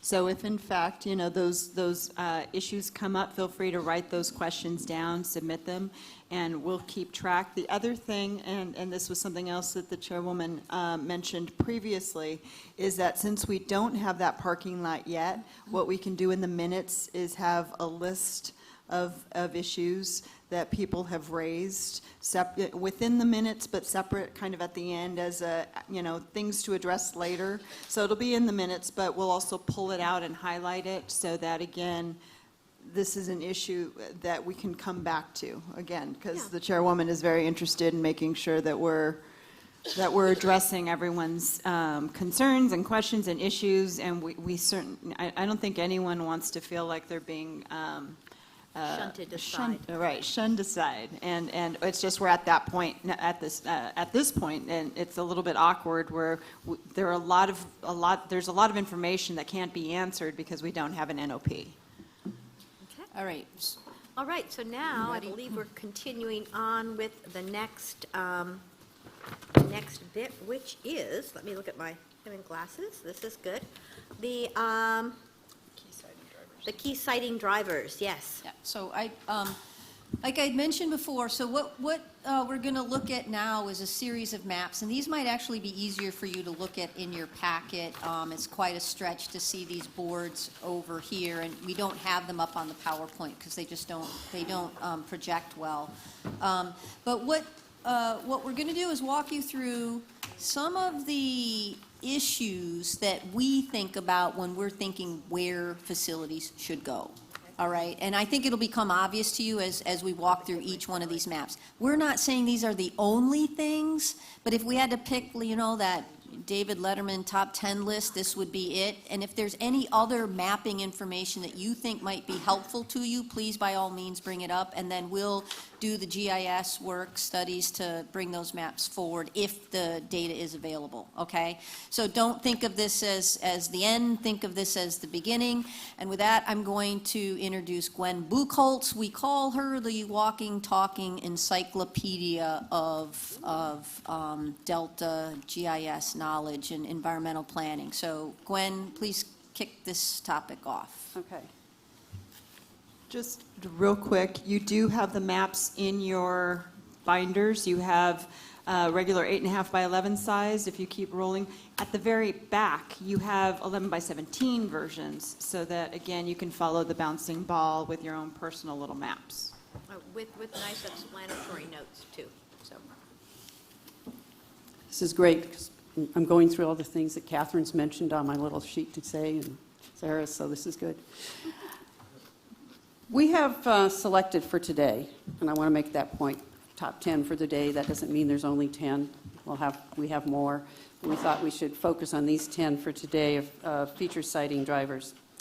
And they're setting up for our initial discussion is we started with the study area, and we're going to go through each one of these items here, so I won't read them off to you.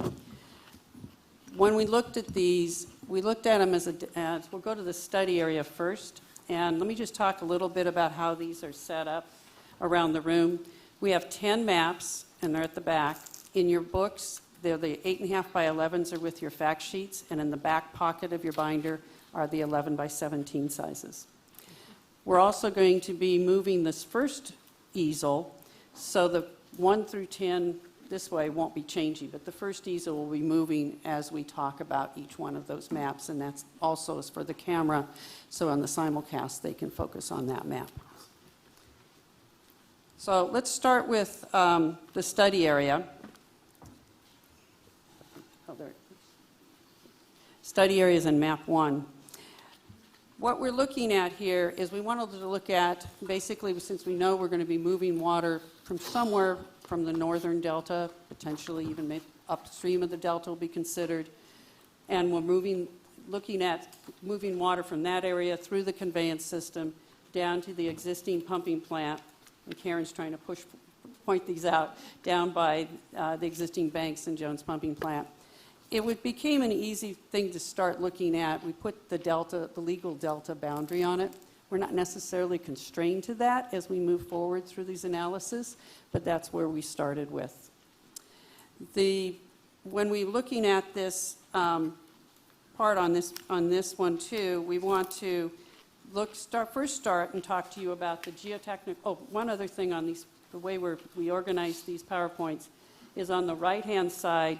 There's a list of the facilities that Phil just discussed, and so unlike in the study area, they're all checked. But you'll see some of the sheets that they're not all checked. So that's how we formatted these sheets. So that was the purpose of this, is to sort of give you orientation to the delta and also the orientation of how the presentation will be going. We're first going to be talking about some geotechnical issues, and Andrew Finney, our geotechnical engineer, will be coming up to talk about those.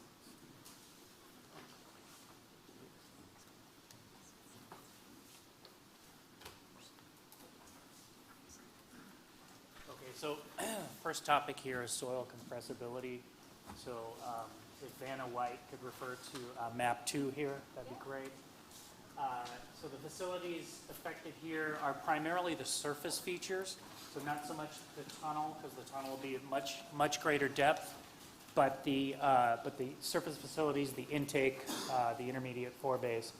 So the importance of the project here is that obviously the delta is underlain by a very complex system of buried stream channels, marsh deposits. This was all a brackish marsh at one point in relatively recent history.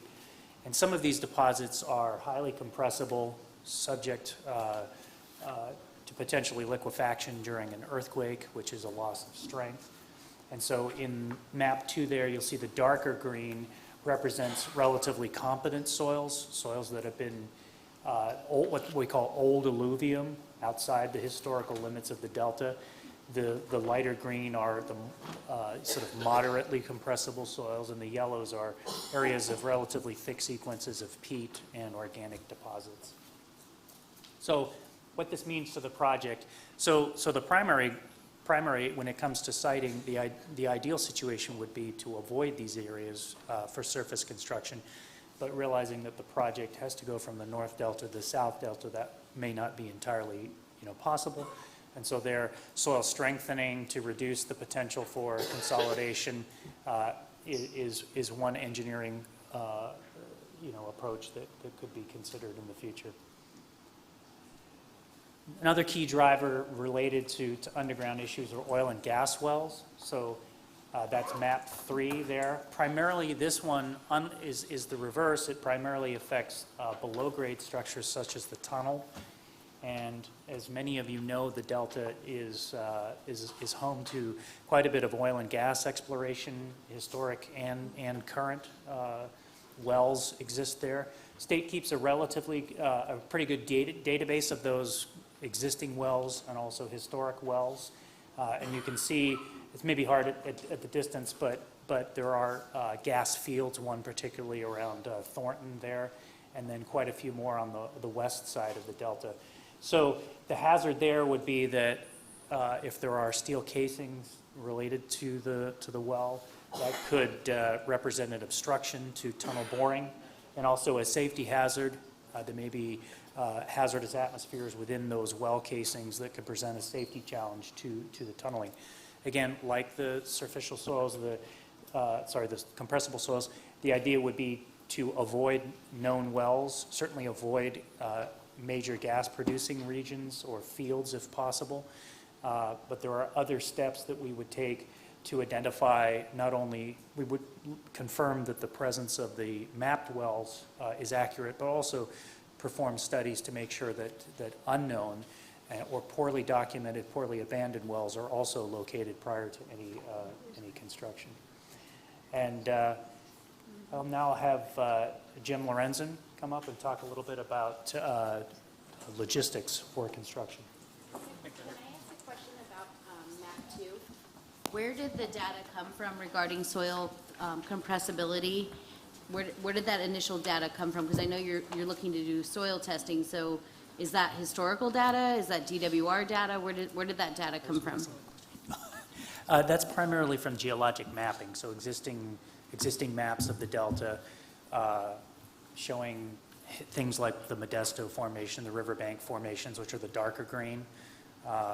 It's from a review of some of the existing historic data and project data as well. So that's by no means a definitive map of it, but it's a starting point. So is this like some USGS data, that type of thing? Yeah. Okay. I was just surprised because typically we don't have complete views like that, so that's amazing. And then can you describe to me soil strengthening approaches? What does that look like?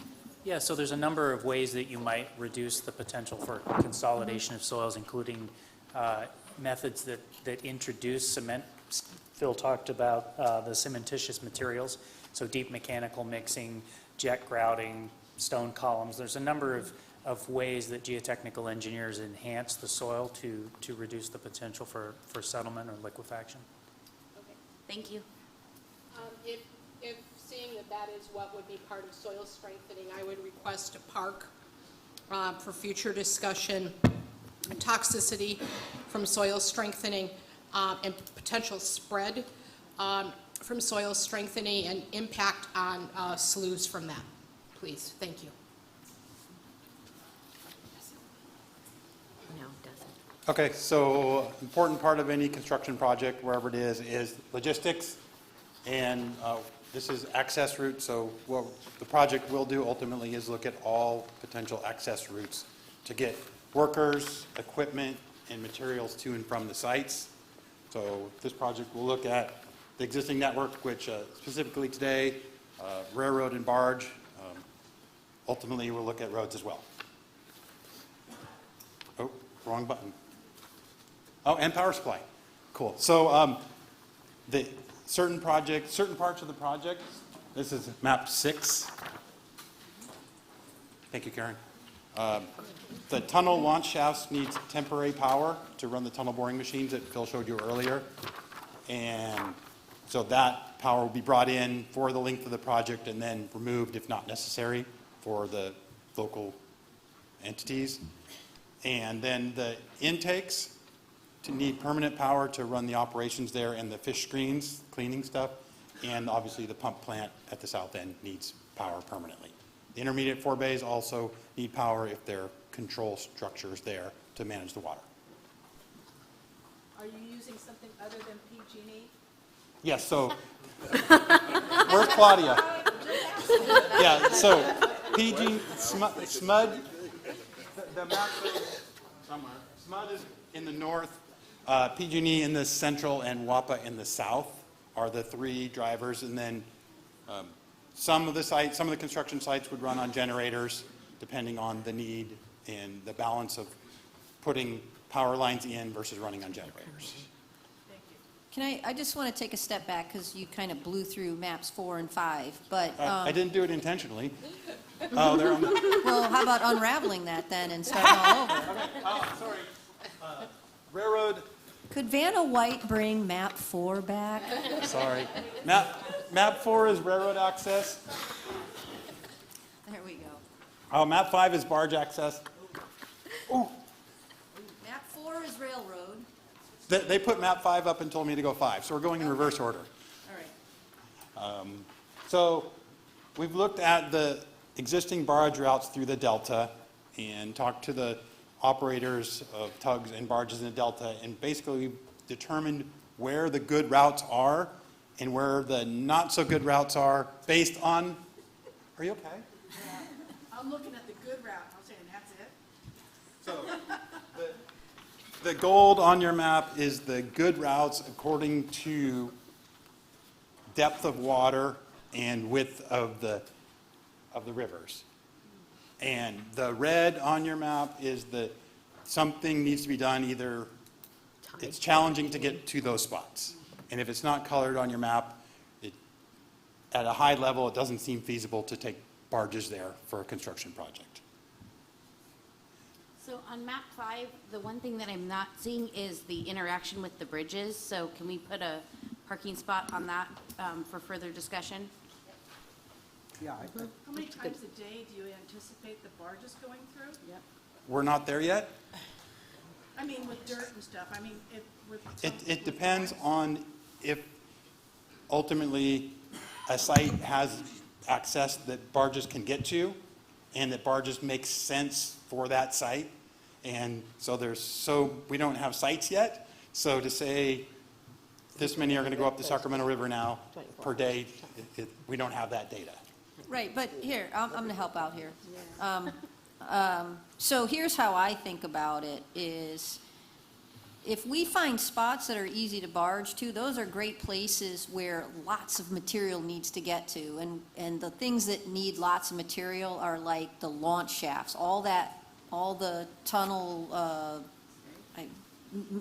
I call it muck, but it's reusable tunnel material. That's a technical term. Yeah, muck is what we, call it sometimes. But, and then the tunnel liner pieces, all those thousands of pieces that need to get to the site. So when you guys are sitting there looking at these maps and thinking about where a good place is to put things, a great landing for a barge alleviates using roads to get to those spots. Now, as you can see from the maps that Jim's team produces, there's a limited number of sites that we can get to by barges. And he's going to go through the same thing with railroads. So think of railroads and barges as ways of alleviating road traffic, but every site needs to be able to get to by road. You just can't rely on one of those things exclusively. Think of them as sort of like bonuses to get trucks off the roads, okay? At least that's how I think about it when I think about where things might go.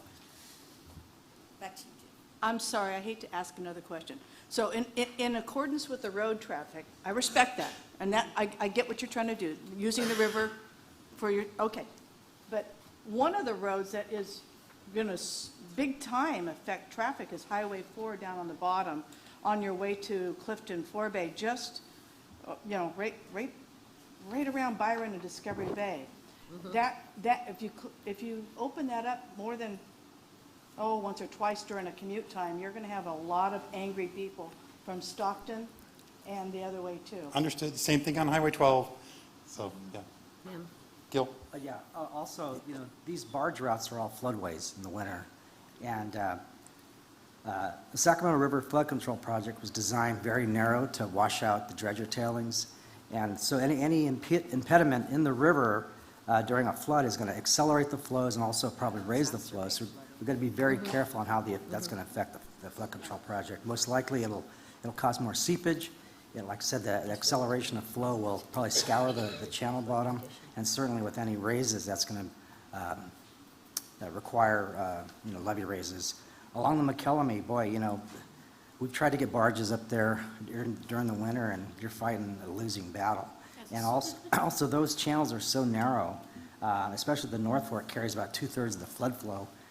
You're going to really impact The floodway and those levees only have about a foot of freeboard during the 100-year flood, which is only about 2 inches higher than the 50-year flood, so it's very narrow band of opportunity there. So we got to really be careful about what we stick in the water out there. It's going to be a You huge have impact. officially demonstrated why you are an ex officio member of this committee.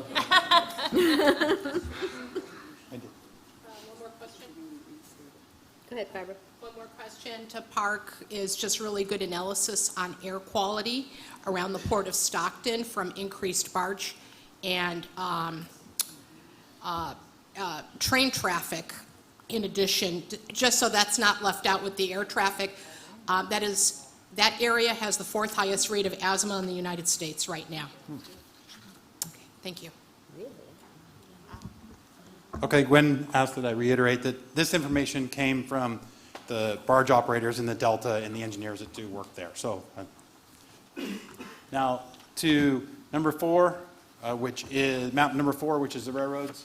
BNSF and UPRR service the area mainly through freight tracks. So we're also looking at those, including the potential of making new rail yards in places that could have rail bring major materials into the site to take some of the pressure off the roads and potentially off the rivers. So we're looking at all the different options to get materials into the site, except drones, but Amazon may have that covered. Massive drones. I believe that does it for me. Good job. Gwen, go back one. You're on 8. I want to back up. Go to 7. There you go. Thank you. Would have picked it up finally, because I can only see way over there. I wanted to back up a little bit to here that all of these items that we're talking about on these 10 citing factors that we're talking about, one of the things we're looking at a little differently is that we're looking at it across, in this case, across the Delta region. And instead of saying, okay, let's look at, because we're ahead of when the Department of Water Resources will be identifying specific alternatives, alignments, and all. So we're backing up a little bit and sort of laying out the whole Delta and seeing if there's areas that have high level of complexity, both beneficial, and we're not really saying adverse, but more complexity than less complexity in trying to look at construction actions or operations actions of the facilities that we're talking about. So that's why we're looking at it on an overall Delta basis. And if we can see these and start overlaying different issues, that's how we're looking at the different, so we can give information back to the Department of Water Resources as they develop their alternatives under the CEQA process. Another thing that I would like to mention is we have been working for a while finding different pieces of information that are in the public arena, especially from governmental agencies, both federal and state agencies. In case of Jim, because barges were a little more difficult, so we actually talked to some of the barge operators and the engineers that work with those areas, as an example. We also would like, when you're looking at your maps, if there's other pieces of information that are available that we might be able to incorporate. You guys might be familiar with a facility that you had construction going on with that are geotechnical information, for instance, as an example, that you might have geotechnical soil borings that we can then incorporate into our overall database with appropriate references, et cetera. But if you feel that those are in the public arena, maybe you've had a bid document, we would certainly be interested in taking that information into the process to incorporate into this, this area. With that, I'd like to, these guys are taller than me. With that, I'd like to talk about 3 things, and I'll be talking to the land use, the overall general land use concerns, sensitive receptors, and concerns that we're looking at, complexities that could occur, especially in construction and operation, with the locations of key greater sandhill cranes. And then just as a coming up, Phil Ryan will talk a little bit about the geomorphology issues, and we'll wrap this module up. With respect to the land use, over 60% of the delta is agriculture.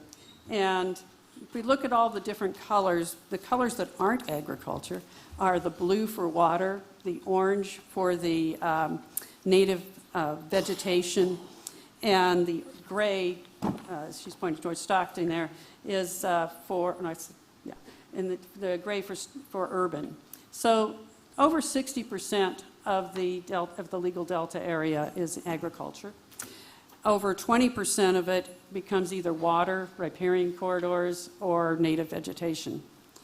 And so when we're looking at these different areas of complexity, our goal is to minimize the conversion of land uses, especially in agriculture. We're very aware of the concerns we have with Delta Protection Commission, land use and resource management plans, et cetera.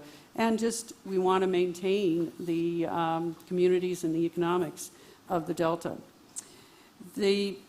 So we're looking throughout what are looking at for land use for both not just the facilities, but construction routes, et cetera. On sensitive receptors, which is on map 8, one of the things that we're looking at here is sensitive receptors, as you can see, as areas where there are people that are more susceptible to the effects of noise, dust, air pollution, sometimes it's light, that could be affected during construction or even during operations. We frequently focus in looking at sensitive receptors on medical facilities, senior care facilities, again, libraries, schools, and recreational areas too, because those are areas in which this could become, these presence of these effects could become concerned. So when we're looking at this, we noticed, we have on this map alone, we've done several mapping, but this map specifically shows hospitals in blue, little H mark, red schools, we have a little red mark with a flag, the schools, and then there's these orange crosses, which are the recreation areas. That took me a while to figure out what the GIS guys did to me. And so what you can see is that they're concentrated primarily in the urban areas with the recreation throughout the Delta Legacy areas and independent different schools. We've also mapped these along the access in different roads so we could see different access roads to how people would go to school, getting the kids back and forth to school too. So these are some of the situations we're looking at. We've also looked at areas for first responders that aren't the sensitive receptors, but part again that are geographical based. On map 9, oh yes, Yeah, when was this conducted? We just put this together about 2 months ago. We were going through the different, actually put this together, so went through the different, they had some GIS things from the counties. We also went through Delta Protection Commission's reports and Delta Stewardship Council reports that had just pulled together some of this information too. Then we checked the locations of schools, specifically pulling each school district and location on their websites. And also the recreation was mostly from Delta Protection Commission and Delta Stewardship Council. Yes. James has a comment. I was wondering on this map, where does this data come from? That is from DWR. They pull together satellite data every few years, and that's off of. I think some of this is not very accurate. I looked at that. I know people that own properties that I can identify here, and it's not identified correctly. I would, yes. I looked at some of those too, and we have not gone out and ground truth that yet. If I could add anything to that, this is the one thing you have to get right. Because I know it doesn't make a whole lot of difference to your design, but when landowners look at their property and realize they have no idea who I am because they don't characterize it properly. This is a big thing in BDCP, where every rec district saw things that never existed, different crops, that sort of thing. So you're going to lose a lot of credibility if you don't get this right. Yeah. Okay. Hang on just a second. I think Barbara Keegan wants to say something right now. Yes, thank you. Can we go back to the previous slide, which is the sensitive receptors? Okay. One of the things that I wanted to point out, and I'm sure that people will speak more eloquently that actually live here than I am, but one of the things about some of the recreational things like marinas, fishing areas, campsites, things like that, they don't live in isolation, right? You know, so if you are a recreational boater, you need to get in and out of the marina, and you need to be able to get to the places that you want to go to. So it's really, we need to do a dynamic analysis, actually, when we're looking at this and figure how those pieces all fit together. Barbara? I just want to add, you can call on us, you're definitely missing recreational data in places, particularly in the urban areas, a significant amount. My second question is historical and cultural sites, Native American sites, that map is crucial. Right, and we just didn't bring that in today. We didn't have that completed to a point that I felt comfortable presenting. Okay, thank you. Yes, that was going to be actually my comment. The historical sites map, of course, is going to be very important, but of course it will have to be confidential too. So, Yep. thank you. Oh, yes, go ahead, Mel. Just one comment on the urban areas, on the last land use map. Forgive me because I'm partially colorblind, but I see the urban areas outlined and it looks like a light gray color. It almost looks like they've disappeared compared to the contrast of the agricultural community. And I think that's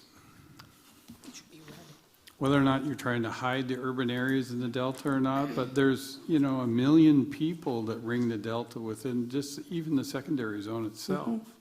And I think that we really need to focus on the effects of project areas that of the urban population as well.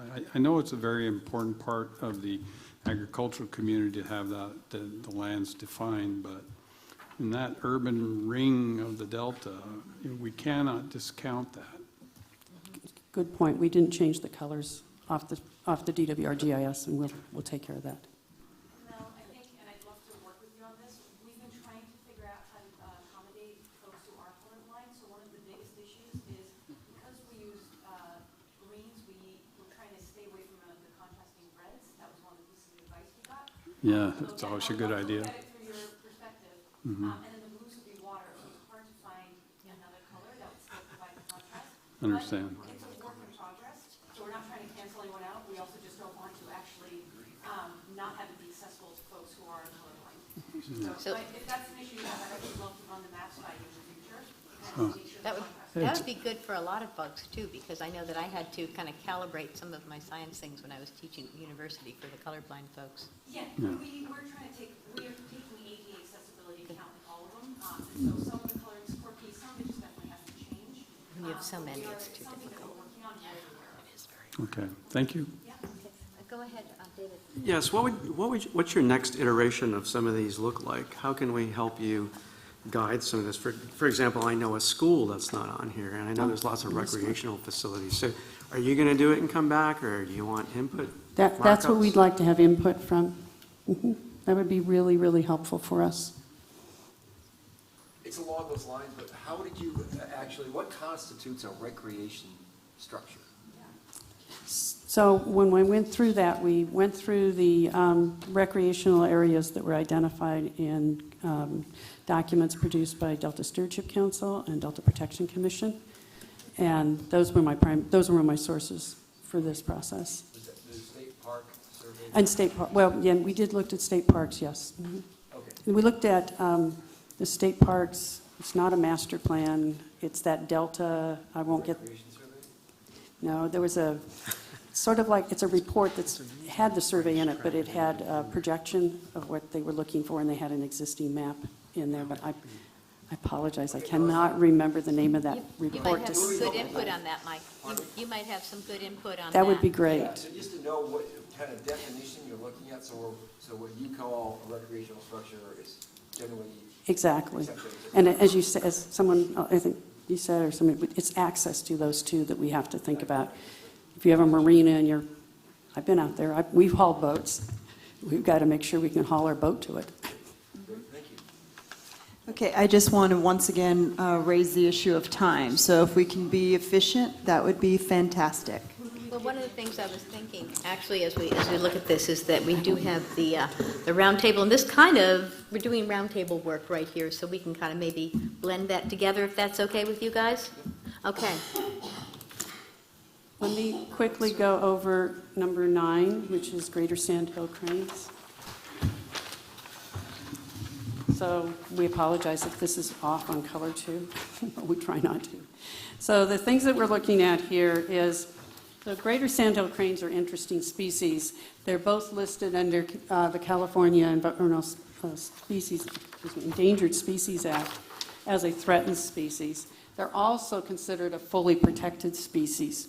And so there was, as a threatened species, a listed species, it's possible in threatened and endangered species to work with California Department of Fish and Wildlife to develop conservation measures in a manner that can allow a certain amount of take, and California Department of Fish and Wildlife issues what's called an incidental take permit.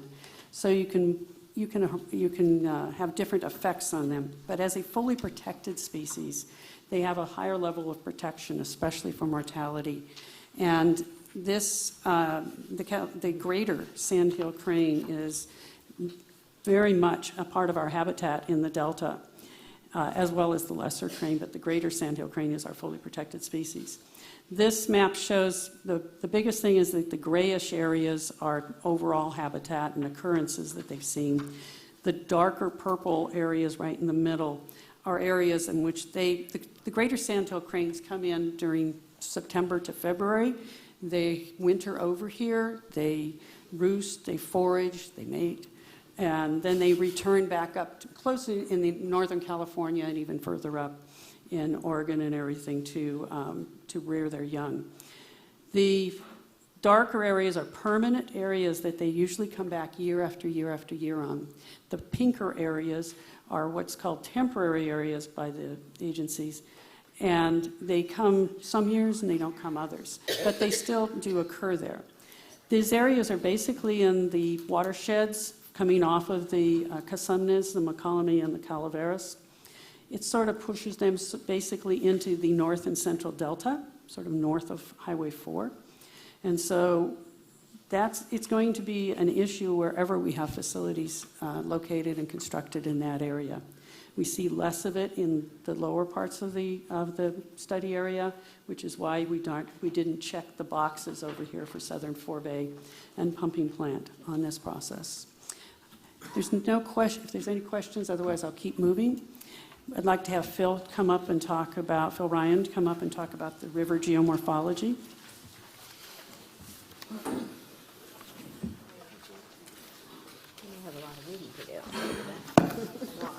So I think I'm still mic'd here. River geomorphology is a key issue, but you'll notice here, as opposed to a lot of the siting features, it's really specific only to the intakes.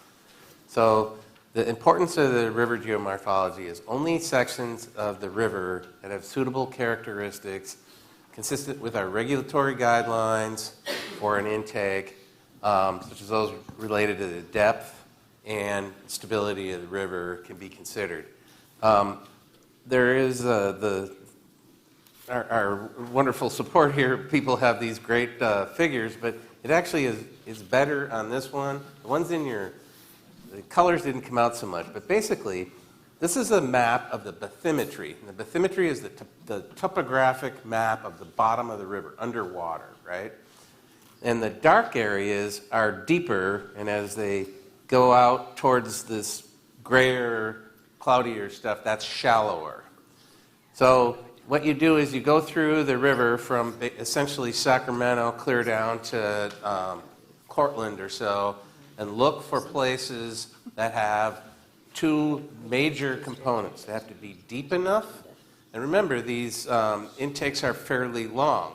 So this is a very deep area right here on the outside of this bend. The outside of bends are really great. They're usually deep spots on the rivers. But if you put a long intake and cut the corner here, you cut into the river too far and you affect the flood levels. So you also need to find places that are generally straight along the side of the river. So this is a siting criteria specific to the river only, because one of the things I want to point out here, this is also all has to be considered with all the landside stuff that everybody else mentioned, because this particular place, it's about the right length for an intake, but that's the town of Hood right there. So, it gets to be kind of difficult to stick an intake right on top of the town of Hood. So these are the things that we go through the entire river. I mean, I have studied these maps literally from downtown all the way down. We have several years worth of bathymetry so that we also can determine which spots of the river are stable. We can't have things that fill in with sediment and that kind of thing. They got to be a stable river reach. Gwen's going to come back and summarize. This is going to be really short.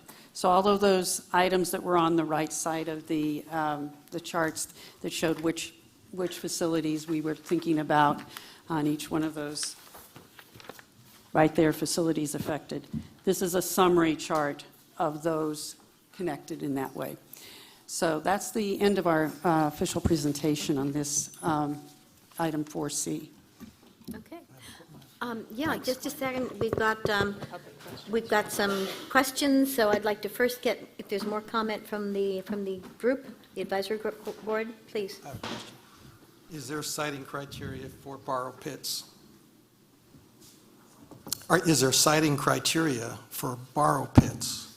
Borrow pits. Borrow, like your material borrow pits.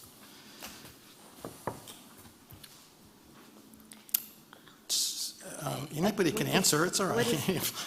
What is a borrow pit? I think in a future meeting, when we start talking about moving material, one of the things we'll talk about, as an example, is borough material and where you might be able to get it and how you get it to sites versus using the RTM material and reusing that, and how that plays into where things go. So what we'll take away is bringing in a map at the next meeting, or maybe before that, that shows where the existing borough sites are, because we have been looking at that. We just didn't put it in the maps. But that's definitely under consideration. It's important. Okay, anything else from the board here? Yes, go ahead. One more question. What's the approximate length of the shoreline needed for an intake? Give or take, whatever. Phil? It ranges, again, we haven't exactly calculated it for the project, but on the old project, it ranged from around 1,000 feet to around 1,600 feet. So they're pretty long. And those were 3,000 CFS intakes? Those were all 3,000 CFS intakes, yeah. So the shallower the water, the longer, the deeper the water, the shorter, to get that same surface area. So that was the range, depending on where you were on the river. Question? Okay. Yes, question. Go ahead. Very quick. Regarding the intakes, I know that this is all hypothetical at this point, but obviously I don't understand the CFS yet. I mean, I think I know what it is. Cubic feet per second. Okay. Sorry. So can you translate that to just a simple boater? If I fall in the water, am I going to be able to swim my way out of it? Or is it going to be equivalent to what I felt with the tugboat? Or is it going to be like Clifton Bay? What exactly did you fall into? The river. Into the river as we're pulling water into the intake? Yeah. Or? Yeah, well, at Clifton Bay, you can feel the water being pulled Okay, in. I got you. And at the pumps that the farmers use to irrigate, in fact, one of the Discovery Bay water skiers just lost his life because he couldn't swim out of that. Yeah. And so I'm just trying to determine to what extent safety is, just what we should anticipate. Should that be a no ski zone, no wake zone? I'm just trying to understand what the water use would, what kind of pool we should expect. Go for it, Phil. The one thing you got right, the intakes, the pull is one of the most highly regulated things we deal with on the project. The pull has to be so small that a delta smelt about that big isn't pulled. So we're going to divert water at 0.2 feet per second. Now, I realize that may not mean a lot to you, but if you think about it, the river's probably flowing at 3 or 4 feet per second in the summertime, and in flood zone, it might be up like around 7 or so. Right. And so we're talking a fraction. That's one of the reasons we have the sediment issue in the intakes is you got all this water whoever had mentioned the green water, there's sediment in it all the time because the river's moving fast. You pull it into these intakes at these really slow speeds, it falls on the floor immediately. Okay. So it's very slow. Now, it's a lot of water, but as far as what you mentioned in the pull, it's quiescent.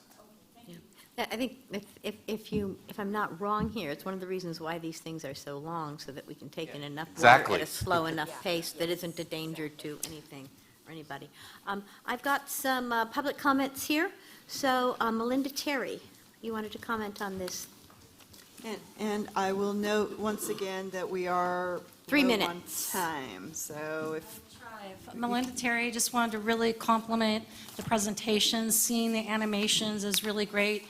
Ryan did a fantastic job. It's hard to explain to plain English for those of us that are non-engineers, and I thought he did a really good job. And the bad news for you is I enjoyed it so much I may come back to more meetings, but so you've been warned. But I really do appreciate it. Just a couple comments on the presentations. I was on the original BDCP steering committee, and I'll say to this engineering group, what I said to them, which is size matters. And so when we were first told about a 3,000 CFS intake, I was like, what are you talking about? Because the largest I had seen was north of the Delta. RD 1500 has a 1,000 CFS. And our urban intakes in the Delta are all 300,000 CFS or less. 300. So again, I was like, where the heck did you come up with 3,000? And it was GCID, I believe, which is way up by Reading. Not a tidal situation. So size does matter because that's where literally you've got a mile long a bank now taken up by this, and we've got an industrial complex being built. The thing I didn't see mentioned that I guess I'm just kind of teeing up, as you in the future to things to talk about would be a couple of things. In addition, is the conveyor belts. I know that they were planned across the islands themselves and could be miles long. So I'd like to, hear more about that in the future.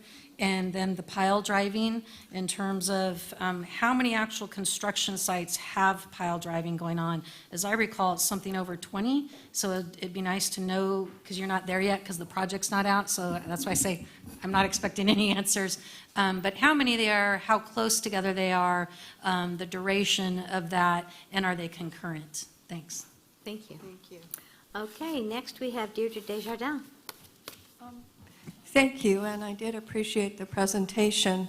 I'd like some clarification, if possible, on what the sensitive receptor map meant by a recreational facility, because it wasn't consistent with maps of marinas in the Delta.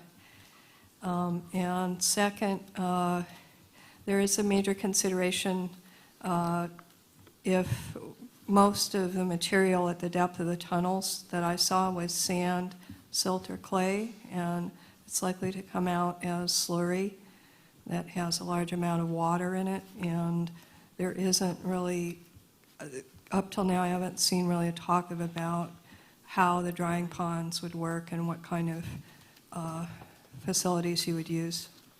Thank you. Thank you. Okay, now we have Dan Whaley. Trying to get close so we can keep this moving. I just have a couple of comments. It seems to me that you're asking for engineering advice from this general group when you haven't told us exactly what the project is, and yet we've got all these pages of what the project's supposed to look like. The reality is that if you're reusing old data, DWR, things have changed. 10 years ago, the traffic was completely different in the Delta. We have wine production, grape production, we have the Bogle Winery, we have traffic through Google Map now that we never had before. So any studies that you're utilizing to come up with a project should be redone. On top of that, when I look at all these expensive maps that they've prepared already, if there's one thing that stands out, it's that if you did put a tunnel in, the smartest way to put it would be to go down I-5, not through the middle of the delta. And then a final point, it's my understanding that we've got 50 engineers working on this project for DCA. That's $500,000 a month. They should be able to find alternatives. These pile drivers make a noise that is unbearable. If you tried to sit here in this room with a pile driver 100 yards away, you couldn't do it. And there are alternatives. They're expensive, but they need to look into that, because if they're going to spend $10 or $20 billion and the project fails, it's going to be wasted money. Final point, the DCA and DWR need to spend that $10 million a year on maintaining the levees for the next 10 years. If they don't do that, they'll get into this project and a levee will fail and the project will fail because they won't be able to get to it. Thank you. Thank you. Okay, one more, Michael George.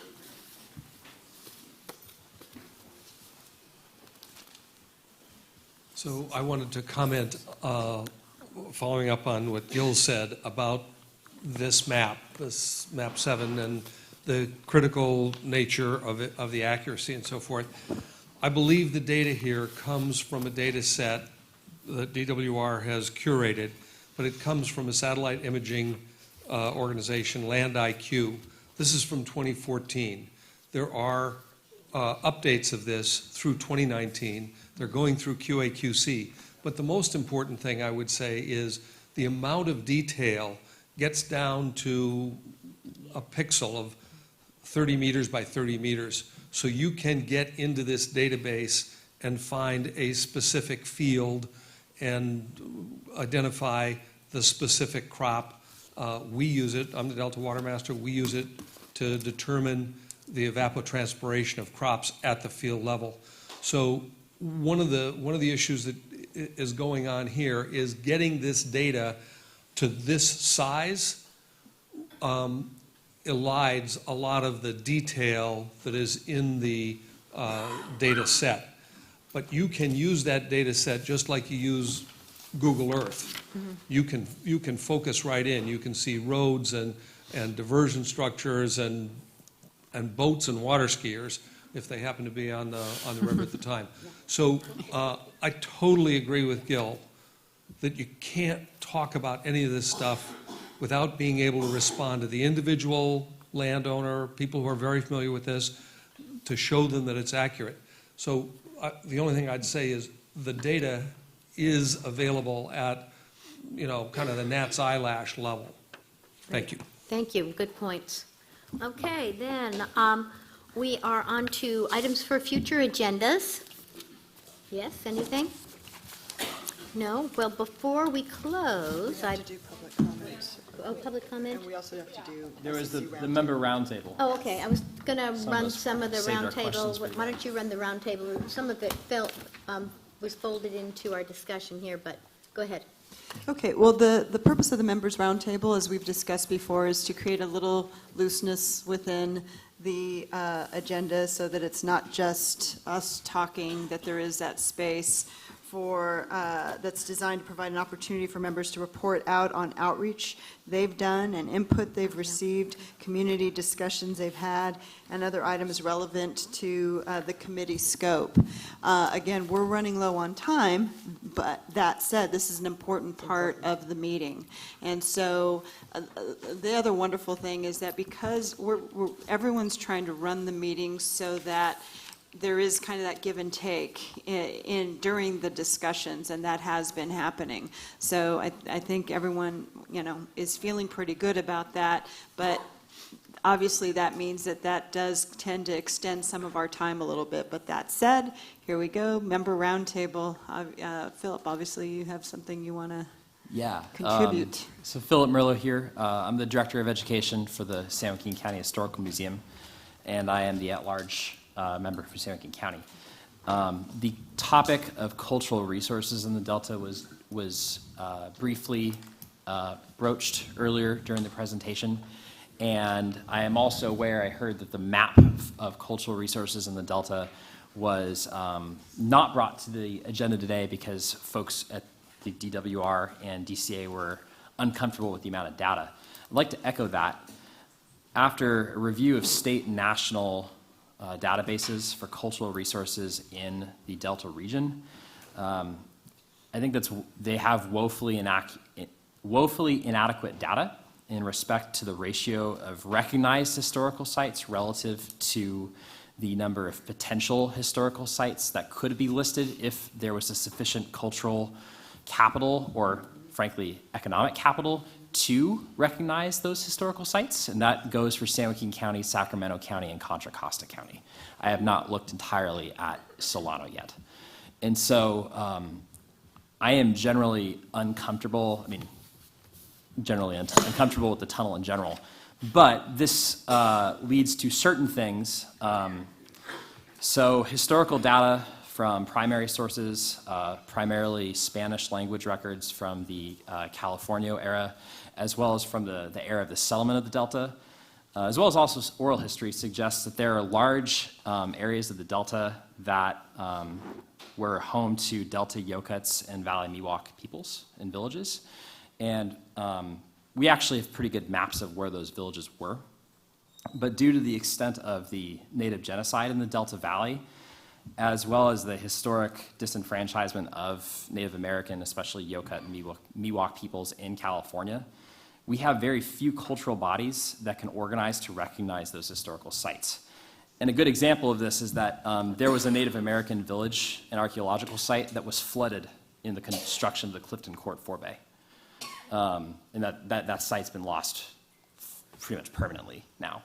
And so I would hope that in any planning of this project and the scope of this project, especially the pathways, especially considering the historical knowledge that we do have at local historical bodies in the Delta, our museum, the Hagen Museum, other institutions in the Delta regarding the history of settlement, Native American people settlement in the Delta, that those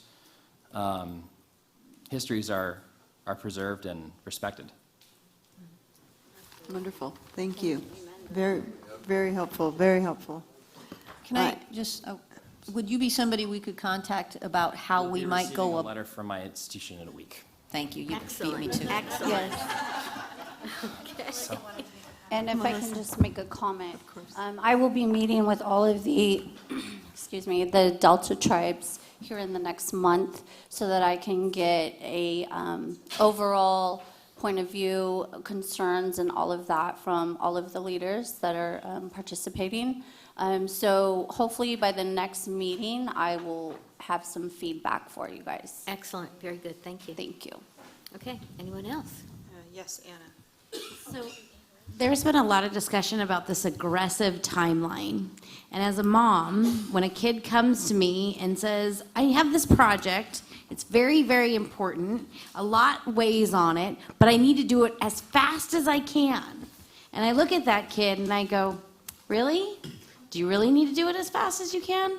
Or do you need to slow down and do it well and do it right and put your name on it and make sure that all your T's are crossed and I's are dotted?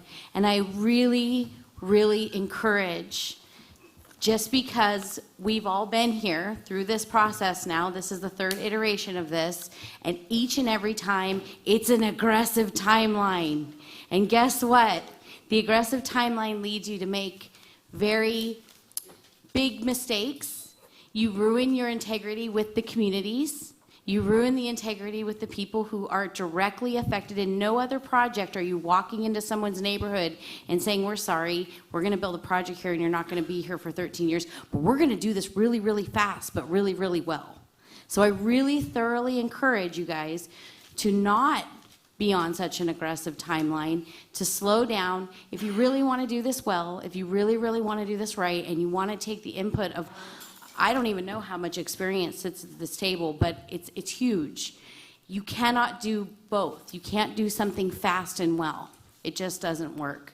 So that's my only comment. And this has been more information that we've gotten with maps and illustrations. I want to thoroughly thank you for that. This is amazing, and I'm just so happy to be able to walk away with something that's tangible that I can share with people and actually be able to show it. Because before, we were literally making up our own renditions. So thank you for doing that. Good, nice point. Actually, one comment to that, the animations and the PowerPoint and everything will be, a link will be sent to you and it will be posted on the website. So all of that will be available to you to show to your stakeholders and use as needed to push information forward. Also, too, the PowerPoint for the CEQA process, just because then we don't have to recreate it. Yes, it's all embedded into the same deal. And if you'd like, we'll actually break it out because it's a PDF. We could break it into smaller chunks so that then, okay, we will do that, not a then problem. Also keep in mind that as we go along, some of the maps are going to be updated so that we have current data. Sure. Because that's such an important point. Nasli. Okay. One note, the materials, the binders, we had some last minute changes and whatnot, so they were created, different parts of the whole thing was finished today, so I didn't have a chance to drop them off at the library sign-up, but Anna gave a great suggestion. We plan on leaving a copy of the binder at libraries for people to go and to look at, but what we did do today is drop off thumb drives, flash drives, to 4 or 5 libraries, and I'll make sure you get the list of libraries. And if there's places that you can drop them off as well, let me know, I'll get them to you. But there's about 10 thumb drives at the library so that people can grab the presentation, and then they can kind of download the information even if they don't have great internet access. There's one piece, and I make it very clear that it's subject to change. I screwed up one thing, or on the citing driver's document, we had a star on one section, not on the other. So the most updated things that you'll find will be on the website, but we thought it was important to get that information out. Thank you for doing that. Thank you for Okay. Okay, yes, go ahead. Yeah. Yeah, just one comment. When the NLP comes out, it'd be really nice, if you haven't figured out, I'm all about levees and the lands that they protect. We really need to get detailed about these barge loading facilities, because I can understand how the barge operators can indicate that you can maneuver through areas, but if you've never seen these things operate, I mean, they take up the whole channel. When you shift a material barge, they flip them around. If there's any boat in the area, they're taken out. So they're going to keep boats out of that area, I'm sure. So they're going to be affected. And then also, in the compressibility, I know you're looking at it from an engineering standpoint. This may be more something for the EIR, but these farm grounds, they can't take anything as far as compressing the ground. So if you're going to have on top of the ground facilities, you're going to destroy a lot of farm ground. And I wasn't convinced of this until about 20 years ago when a farmer was really upset we weren't putting a gas line, but a gas company was putting a gas line in underground, and all they wanted to do is run a pickup up and down the line to check some things.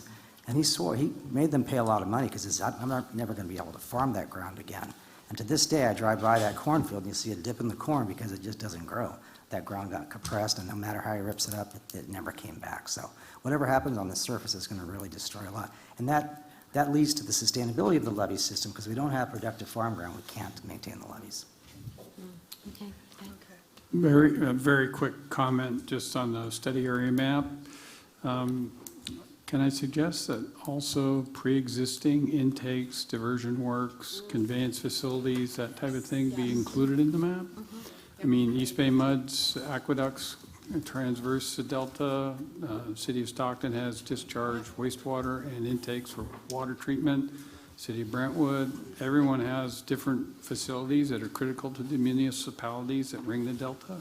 And I'd really like to see that highlighted in one of the maps at least. If you've got railroads and power lines and everything else, I think that would be worthwhile.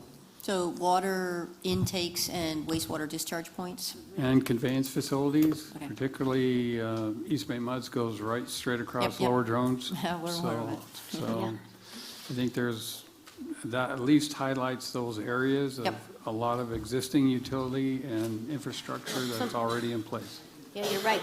That's definitely something we're going to have to be dealing with, is all those existing facilities. Absolutely. Go right ahead.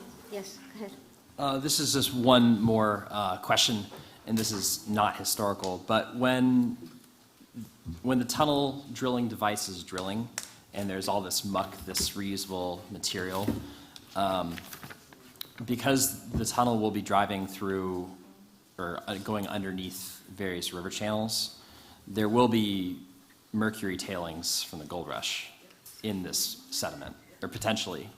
And that would therefore make the material not reusable, right? And so I didn't see, and maybe this will be covered later, but regarding the testing that will be done on that soil, just want to make sure that that soil is tested before we reuse it. So the takeaway, muck is one of the topics in the upcoming months. It's been programmed in, but we'll make sure that the testing program, how it's managed on site, how we do analyses to determine what it can and can't be used for, and how we dry it out, all that stuff, and manage runoff, we'll cover all of that in that meeting. Yeah, because our region doesn't need any more mercury soils. No, we don't need any more. Which was lovely put in with the, yeah, go ahead, Barbara. One last item to add for fully covering resources for California Indian tribes around, which isn't on it differs. Around the native plant sections around Clifton Court 4Bay, there was a great body of testimony done by the California Water Impact Network that shows which native plants are still used by tribes for traditional medicine practices now. So to me, it doesn't hit the category of native plant. It's not necessarily a historical site, but it's a cultural resource. And I think I would go back and look at that body of work so that you can identify where it is for protection. Okay, great. Barbara, go ahead. Yes, I just noticed, well, I noticed earlier, but our representative for the Recreational Boaters of California is not present here tonight, and that's Paul Clausen. Maybe staff could follow up with him in terms of distribution of any informational material. I think that certainly the sailing clubs and boating clubs and yacht clubs, and maybe even some of the marinas would appreciate having this information available to them. And we'll follow up with all the missing members. Some are away. We knew who would be and who wouldn't, but we'll make sure to follow up to make sure they. Thank you so much. Great. Okay. Thank you again for the great presentation on the maps. I really enjoyed them, and I get maps. I apologize to the gentleman that I scared by slamming my head on the table when I saw the barge map.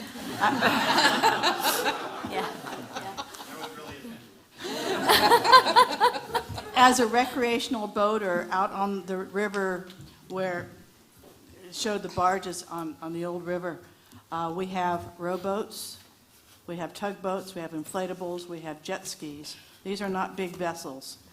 And then we have the larger vessels, we have medium-sized vessels. And this recreation community, Paul and I are in the same yacht clubs. This recreational community adds a lot economic drive for the Delta area. And so we certainly don't want to diminish that. And my concern is if there's a potential that we cannot be on the water in a 12-foot rowboat, whatever, we can't be on the water when the barges are operating, then that's inverse condemnation.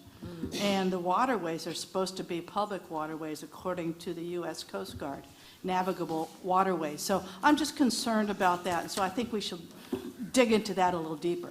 The second question I have really quick, with suggestions on any of the maps, even though you guys have done a great job, if we know something that you don't know, who do we submit it to? Why don't I do the sort of collecting point, since you all have my emails?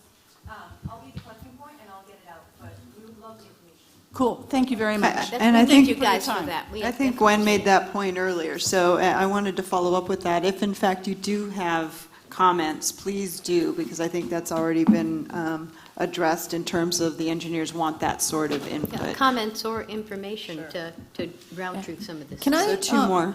No, I wanted to follow up with Karen, if you don't mind.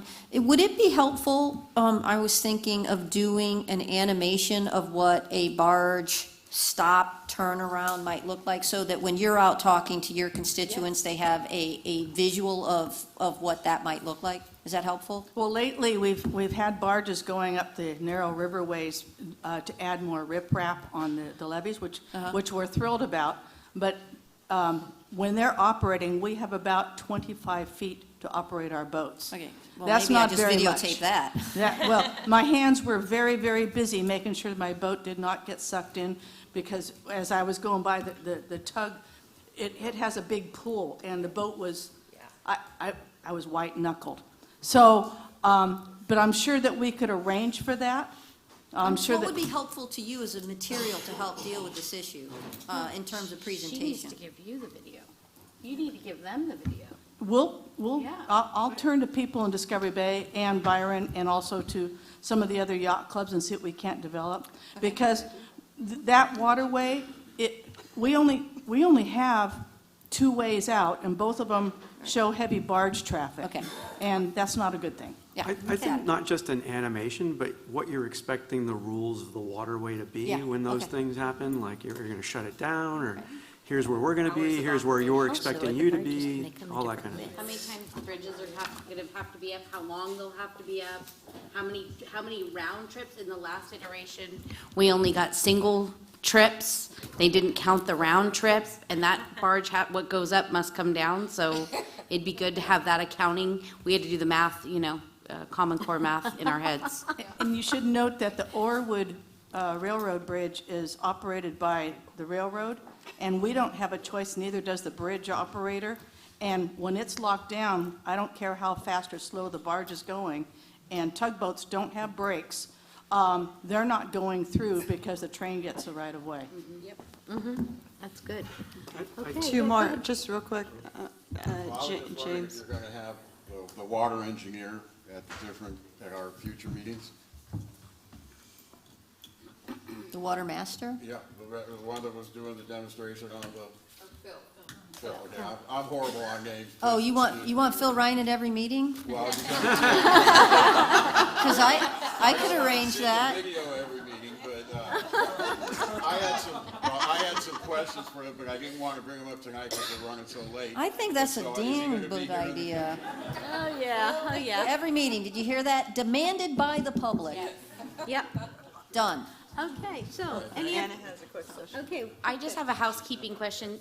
One, I've written some suggestions for follow-up, and then 2, do we keep our binders, and then you'll give us hole punch versions to stack on top? Great, thank you.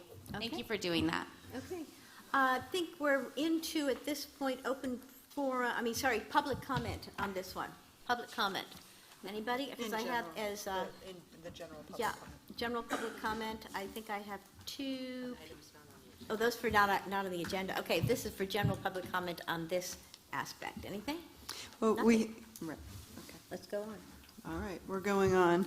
Next item is future agenda items. Okay, so we don't have an NOP, and the goal thus from here on out was to start to dig deeper. Okay, so we can do a couple different things, and the goal is, again, this is the committee's meeting, so we want to find out how you want to move forward. We can do, our next meeting is slated for January 8th. So on January 8th, assuming an NOP does not come out, because unless someone's going to hang it in a stocking, odds are that's not going to happen. What we'd probably be able to do is do more of the same, dig a little deeper on the existing information, or what we could do is cancel the next meeting and move forward with the meeting on January 22nd, where we actually would be digging a little deeper in order to dovetail into some additional information where we would be digging deeper into the overall project. Are there any strong thoughts on this, December Barbara? through January for the Delta is going to be a rush of comments on every possible topic. So I would prefer to defer to the 22nd if we can. Okay. Does everyone feel about the same? Okay, because the goal, again, we don't want to waste your time. We're not meeting just to meet. We want to make sure that we have substance. And, there's only so much we can do without an NOP, with all due respect. And we can talk conceptually some more, but that said, myself, Nasli, the team, we are available to you as questions come up. We are, as Chair Palmer said, very interested in having you dig deeper in your binder, read your materials. Questions will come up. Feel free to call us, email us, text us, whatever works for you. We want to help you get to the point where you are, again, we're having a peer-to-peer conversation so that once we get to the point where it's January 22nd and beyond, we're having that kind of conversation, okay? So please do not hesitate. In the same way here, you're eager to jump in. We love it. Feel free to do so when you're not in the room, because we really want to maintain this progress even if we're not meeting on the 8th, okay? Okay, so the summary is we will not meet on the 8th, we will meet on the 22nd. And then also remember that as the summary of this meeting comes out, I believe on Friday, is that correct? The summary? Yes. It's not the minutes, it's the summary. But Correct. go over them. If there's something that you need to add and put in on that, please read it. Please put in your comments that if there's something that needs to be done. And then hopefully, we will also see some updates on those maps to bring them more up to speed. Other than that, now, you wanted to do something here? No, nothing? What about the cider thing? Just to, Oh, yeah. Chair Palmer, just to clarify, We already did, but I think, No, we did not. just to clarify for the record, there was no public comment, requests for public comment on items not on the agenda that were received. Okay, so they were not. Okay, so ladies and gentlemen, then was there cider or something you were talking about cider? What were you talking about? Oh, me? After the fact. Okay, after the fact. I think we're adjourned. Okay, I get to say that. Oh, sorry. Who's the chair here? I gotta work with this woman here. We're adjourned.